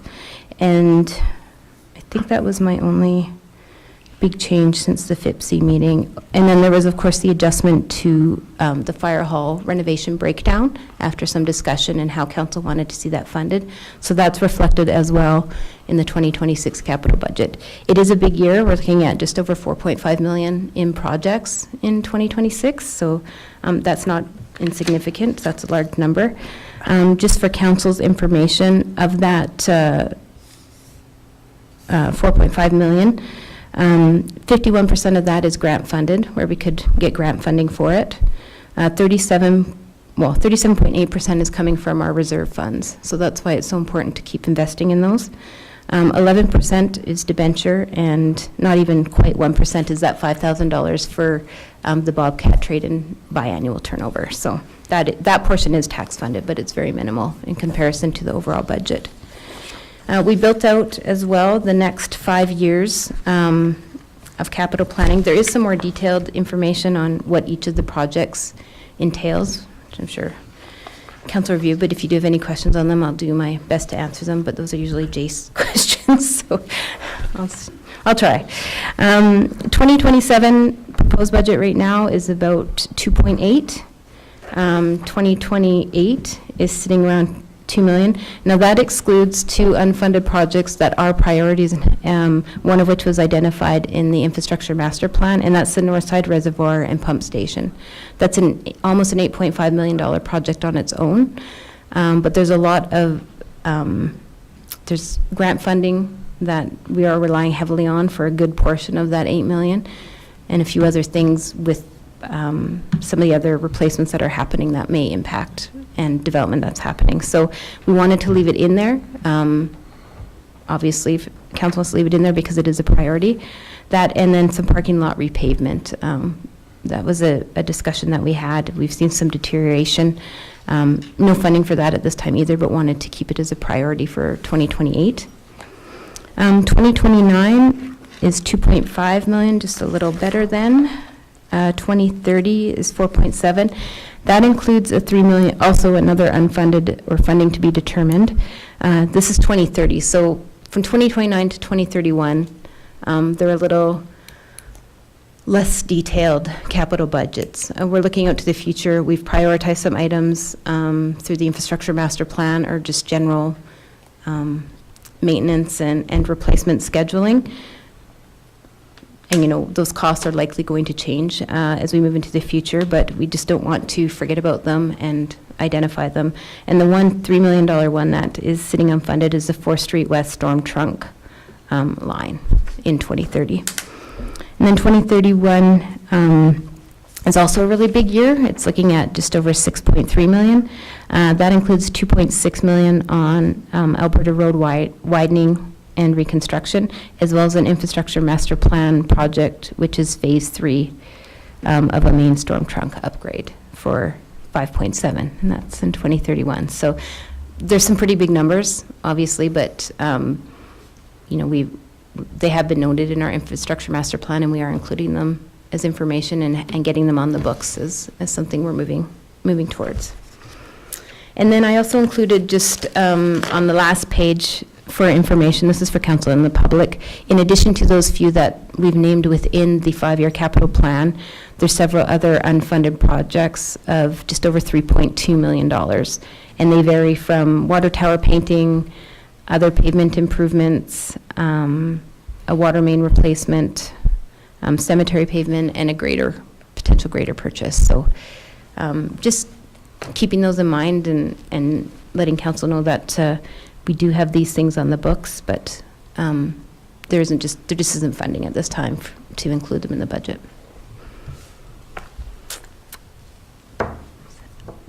Question? I would just like to repeat what Councillor Kettle said the first go-around.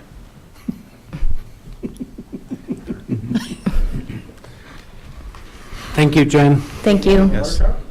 Yeah. Do we get lights with the water tower too? Here, we could do the painting for the water tower. Yep. Warner Brothers. Nice. Okay, could we have a motion to approve the 2026 interim operating budget as presented? Councillor Kettles. Question. Moved by Councillor Kettles to approve the interim 2026 operational budget as presented. All in favor? Approved. Could I have a motion to approve the 2026 capital budget as presented? I'll make a motion to approve the 2026 capital budget as presented. Question? Moved by Councillor Zimmer to approve the 2026 capital budget as presented. All in favor? Approved. Okay, moving on. 6.2, Christmas Eve hours. Abe? So we do have a tradition of closing the town office and operations on Christmas Eve at 12 noon. And normally bring this to council every year to see if they're interested in granting that, again. Yeah. Not much more to say there. Post office closes at 4. Do they? I was gonna say, We get an hour off. Yeah. I'm sure I know what the answer is, because I always ask every year, and it's been like 8 years, so I'll go on the 9th year to ask. Do you have to be open on Wednesday? Yes. Yes? Yeah. Okay. That's the same answer I get every year. It's the same question I ask. I just because I know it's Christmas Eve day, people are thinking, you know, family coming in, you want to get everything done by noon. If you could take that rush out, wrap everything up Tuesday night, then you don't have that. It's more about Operations. working with operations. Yeah. We can't Okay. really close the office and have operations still running. We have to be working in conjunction with each other. Shut them both down then. So they're shut down both. Garbage schedule, Garbage, big we need one to for pick us. up. They have to pick up Thursday and So Friday. yeah, 4 Yeah. o'clock's good. Okay. No, fair enough then. Like I say, so 1 year I'll get a different answer, but gotta ask. Okay. Sounds like you're making a motion. I'll make a motion to allow discontinued town operations at noon on Wednesday. Question? Moved by Councillor Zimmer to discontinue town operations at 12 noon on Wednesday, December 24th, 2025, in the spirit of the season, and to allow staff to be with their families and loved ones. All in favor? Approved. Okay. Resident water concerns correspondence, 6.3. Abe? So, back in the October meeting, council reviewed a letter from a resident. There were a number of concerns that the resident had with the town's water utility. I think 7 or 8 concerns, 7 action items the resident highlighted in that correspondence. So administration has detailed all those action items and provided some responses to those action items. How detailed do you want me to be here, council? Do you want me to review these and kind of review the concerns and the answers, or do you feel happy speaking to it? What we are looking for here is a motion to approve these responses. Because the correspondence came to the council agenda, we do have a responsibility to provide a response. So that is ultimately what we're looking for here, is for council's approval to send this response back. Questions, concerns? I think the letter is great, and I think it should just be as is, and I'd be good with sending it. Yeah, once again, thank you to administration for doing all the hard work Yep. and addressing the concerns as quickly as you could and very thoroughly. Just on, for public consumption, we have gone through legal, we are in full compliance. There is nothing untoward the town's doing as far as standardized water delivery. Our bylaws are within reason. Yes. There's, yeah. Yeah, and specifically in regards, the request was in regards to the metering and how we can access dwellings and properties to deal with our utility, the water utility. We do have that right to enter homes to manage our utility. And so we do have to provide reasonable notice. We have to be going in at reasonable hours. We can't suggest midnight. That doesn't make any sense. We can't just say we're just going to come in. We have to provide notice, right? So, but yes, that we have reached out to legal on a couple of items. That's one of them. The ability to charge fees as well. Legal said, of course, that's completely within our legislative jurisdiction to do that. Yeah. And a good experience actually going through this to see how we compared. There's a lot of good information in here, so I just encourage people to look. I know that the comparisons, we've done some comparisons to other communities. Our water rates, utility rates are very difficult to compare because municipalities do them differently. But we saw that, generally speaking, it is cheaper in Claresholm than across the provincial average. Your water costs for the year are less, not a lot, but they are less than the average. So it's good information to know. Some good information here for residents as well about what we're doing with our reserves. And how it's, rather what council's doing with it, and how it's being allocated and how it's being spent. And so just encourage people to reach out to administration if they ever have questions. All this information is available to them. We'll make the time to sit down and to talk about any questions and concerns that they have. We don't have anything to hide. So all public information. And I appreciate the fact that it highlights it is more than just a charge for water. It's a charge for the infrastructure to deliver that to your door and take your waste away. So I appreciate admin's response on this. Thank you. And not just for today, for the future as well. 100%. Okay. Any other discussion, comments? Abe? Just need a motion to approve that information and to respond to the resident. Councillor Carlson, question? Moved by Councillor Carlson to approve the attached water and sewer utility report and to direct administration to forward the report to Stephen P. Tech. All in favor? Approved.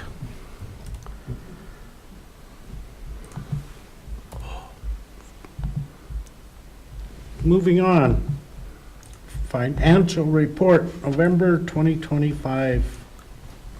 Jen? Just in case we haven't had enough numbers yet. Give you a few more.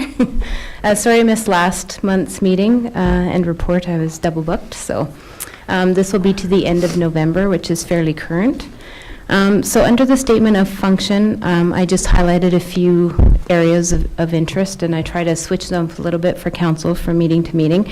I always maintain the first one, which relates to the tax and requisition revenue, because this one by the end of June, July, looks really high. It's well over the 100% because the requisition payments haven't all come off. So as you can see, that the number is getting closer to the 100%. We have made our third payment, school requisition amount, so we've paid out just over 1.25 million to the school, and we still have one payment due at the end of this month. How much is that? $1,251,936.45. Quarterly? Or? No, that's our total to date, and we have one more quarterly payment, and I think it's over 300,000. I think Yeah, it might be the next one. So we have one more there. We have received $362,967 in franchise fees, which I've broken out on the next page between Fortis and ATCO. And as I mentioned before, our collections, we're at 96% for taxes, and that excludes any of our tip payment customers. So I think that's really great, being in the high 90s for tax collections annually. 14% penalty was added, and that was just about 36,000. We will see another 14% on any outstanding balances in January 2026. So that'll be in the next year's budget. Number two, the garbage revenues. So these are on target with the anticipated budget. Final commercial and residential bills are still to be issued. Garbage-related expenditures include salaries, equipment maintenance, fuel, our regional landfill contract, fees, and tippage. So those are some of the costs that are within that department. Tippage costs to date, we're expecting that they're going to be slightly over budget by the end of the year, but overall, the department is in not a bad position. Recycling revenues appear well below budget. I just wanted to reiterate this specifically for a couple of the newer council members, that Circular Materials took over the residential recycling collection, and so there's no longer a cost to the town on the recycling portion, and therefore council made the decision not to charge the residential fee as well. So, but that was after budget approval, so that's why you're seeing that in there. Overall, though, we should be fine in the recycling area. We have noted, though, the commercial portion may be a bit low. Some of our pickup costs have increased there, especially depending on the range. So some are weekly, some are biweekly, and some are monthly. So we will be bringing forward the commercial recycling fees. We're going to be revisiting those with Jace and making sure that what we're charging is going to meet the pickup costs, and there's tippage attached to that as well. So that's something we'll be bringing forward. Jen, just for a new counselor, can you explain what tippage is, please? So tippage is what you pay at the landfill or through the recycling for the weight of the garbage. So they weigh the truck coming in and going out, and then whatever the difference is, and I can't remember what the tonnage rate is off the top of my head, but it's based on a per ton rate. $70 a ton to tip, to dump in a landfill. Yeah. And then we also have an agreement with the landfill, so we pay an annual fee to them as well. Parks and Recreation revenues, I just wanted to highlight this. I think we talked about it before, but it's sitting in a good position. I think Megan even highlighted it. The campground revenues earned this year were really good. They were over $80,000 in campground revenues for the season, which is pretty significant. It says it's only 36 over anticipated budget, but I want to note that we adjusted that after last year. So we had already increased it from the previous year because we'd seen a jump. We increased it, and we still were better. So I think that's worth noting. Aquatic revenues are also higher than budgeted by about $31,000. This is just due to a lot of I think the day camp brought in some money, as well as some of the other new programs that have been initiated. We have seen cost increases to those, so have to note that, but it's good to see that usage and programming is increasing there. And then just a note overall, so number 5, it appears as though the expenditures are only 71%. The amortization of 1.9, which is about 20% of the total, gets done as part of the year-end entries. So that'll, as you can see, as we move into the last month, we're pretty close to budget, if not on target. I'd like to anticipate that I'll be bringing forward some surpluses. I feel like we're in a pretty good position. There are some departments that I think are going to be slightly over budget, but I think there'll be some offsets in other areas. And as I close out year-end, I'll be bringing those forward probably in March or April, as part of the when the audit's done. So just on the next page is a statement by object. So this is very similar, only again we're looking at it slightly different. So I highlighted the user fees. It's sitting at 86%, which is a little bit lower than we'd like to see it, but we do still have our year-end billing to do. So November isn't billed. It usually gets billed the first week of December. In addition to that, this includes water and sewer, and with the utility meter change out, there'll be a bit of delay with the commercial billing going out, and then we'll do our final November, December billing. So I made a note, I thought council might be interested, because I did highlight in the schedules the water and sewer departments. I know I've brought those forward before, but I just thought in light of the meter changes, the calls that we're getting, probably information council's getting, and the letter that was on the agenda tonight, that I would highlight those departments again. But so this morning was a meeting, completion of week 7 progress on the water meter change out, pardon me. They have 1,184 meters installed, which is about 70%. 198 have been future booked. There's 206 pending.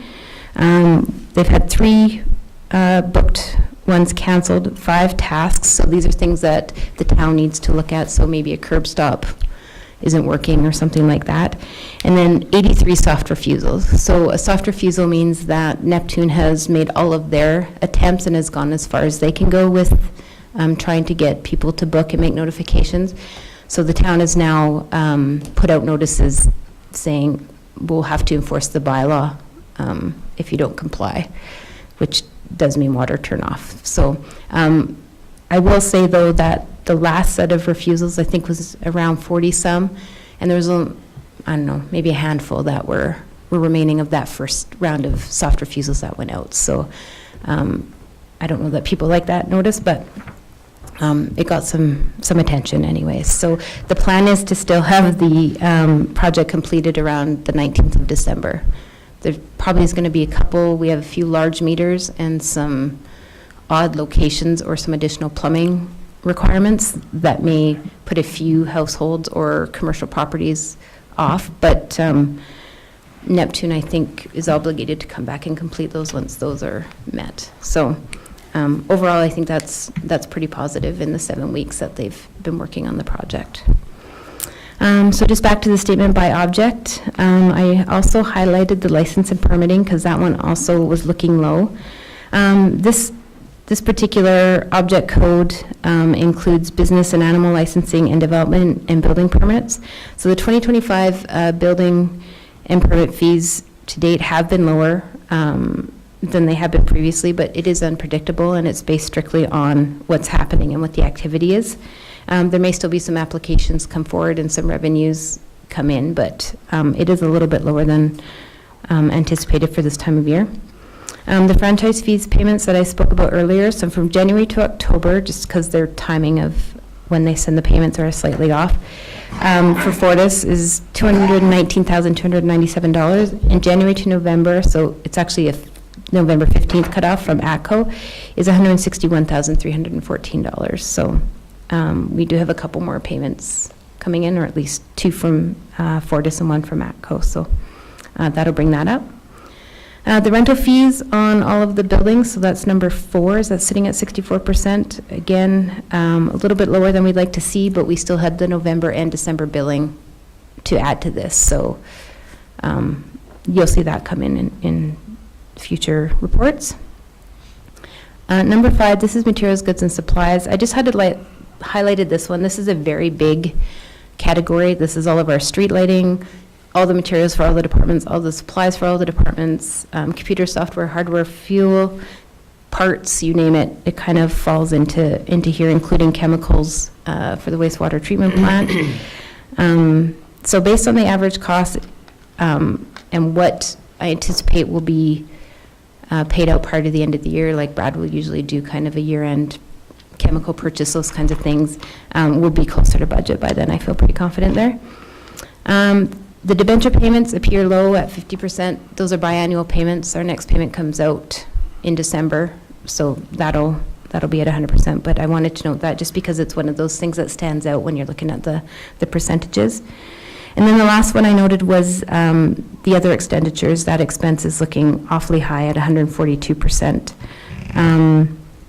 So this is related to public relations, events, taxi token program, physician recruitment, and tax cancellations, and that's why it's looking so high, because this was the first year that council had the development incentive, and we have to put it somewhere, and that wasn't planned for, obviously, so there's a little bit of an adjustment there for that. So that's why that number looks a bit high. Moving forward, can we expect more detail on other, just from a reporting point of view, or? Is If you want more detail, sorry, I can include more. Well, no, I'm just, other is a big category, and in the spirit of being clearer to the public, it's just nice to have as much detail as possible and not dump things into other. But I also realize from year to year, you have to be consistent on the reporting and so on. So I'm just wondering what the balance might look like. I can add a note at the bottom. The way this statement of object, it kind of aligns with what you're going to see in the financials, as far as how their categories are laid out and what municipal affairs is, or PSAB is kind of set out. But I can definitely star that and say other includes the following categories. Thank you, I'd appreciate it. It's getting to be a biggish number, and yes, so, yeah. I'll make a note now. And then just moving on to the schedules, I won't go over both separately because they are kind of one and the same. They're a cost recovery type department. The overall revenues are, they come through the rates as they're charged for water and sewer. Obviously, the expenditures include salaries, wages, and benefits, any contracted and general services, goods and supplies, chemicals, and then there is some debt payments there. Nothing's jumping out. I just want to note in both departments, it's not included in this summary, but there will be transfers to reserves that will happen. So at the end of the day, this department will net to zero with the transfers to or from reserves for both of these. So they're self-funding, their cost recovery. We ensure that the operations are fully covered and not tax supported. And then any plus or minus goes to the reserve. But I thought it was important to just bring these ones forward based on sort of some of the activities and what we're hearing at the office here. And then I just thought as well, since this will be the last report, not the last report of 2025, because it'll be the financial statements, but the last financial report from me for the year, just a capital project status update. So I just included all of the approved projects and a couple of the additional projects approved by council. So there was the variable frequency drive, the water meter replacement program, and the arena solar project that were approved outside of the budget. The budgeted costs and the actuals to date. We have had on the water replacement program since this report, we issued a payment Friday, I think. Corinne did them up. I think it was over 400,000 that we paid to them. So that's about half the project we've paid to almost. So that makes sense. And some of the final costs are coming in on a few other things. We also did receive a invoice for Pine Place shallow utilities, which and it was a little bit over the 130,000. That's reserve funded. So that bottom line actual to date number will increase. The 4th Street sewer main and water main project are carry forward to 2026. So they're in the 2026 capital budget with the updated costs. So those will be carry forwards. But I did make a note under the project status of a couple of those things. That's all I have. Questions, discussion? Thank you, Jen. I'll make a motion to approve the consolidated income statement for November 30th, 2025. Question? Moved by Councillor Zimmer to accept this consolidated statement of operations for the month ended November 30th, 2025 as presented. All in favor? Approved. Council committee report. Thank you. Council resolution status. Anything new there? Those couple water projects that council approved, the grants that council approved have been submitted. Busy meeting last meeting. I think most things are done. Any questions on anything that's ongoing or any of these items?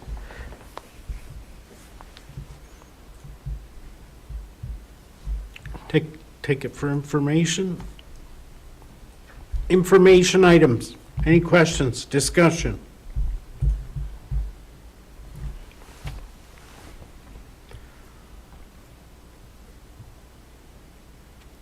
Seeing none, could I have a motion to accept the information items?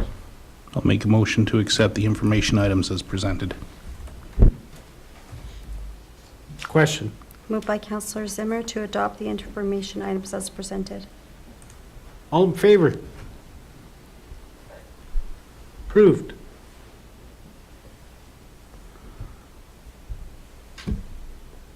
Motion to adjourn. Councillor Meister. Question? Moved by Councillor Meister that the meeting adjourn at 9:08 p.m. All in favor? We are adjourned. Who did? Carlson?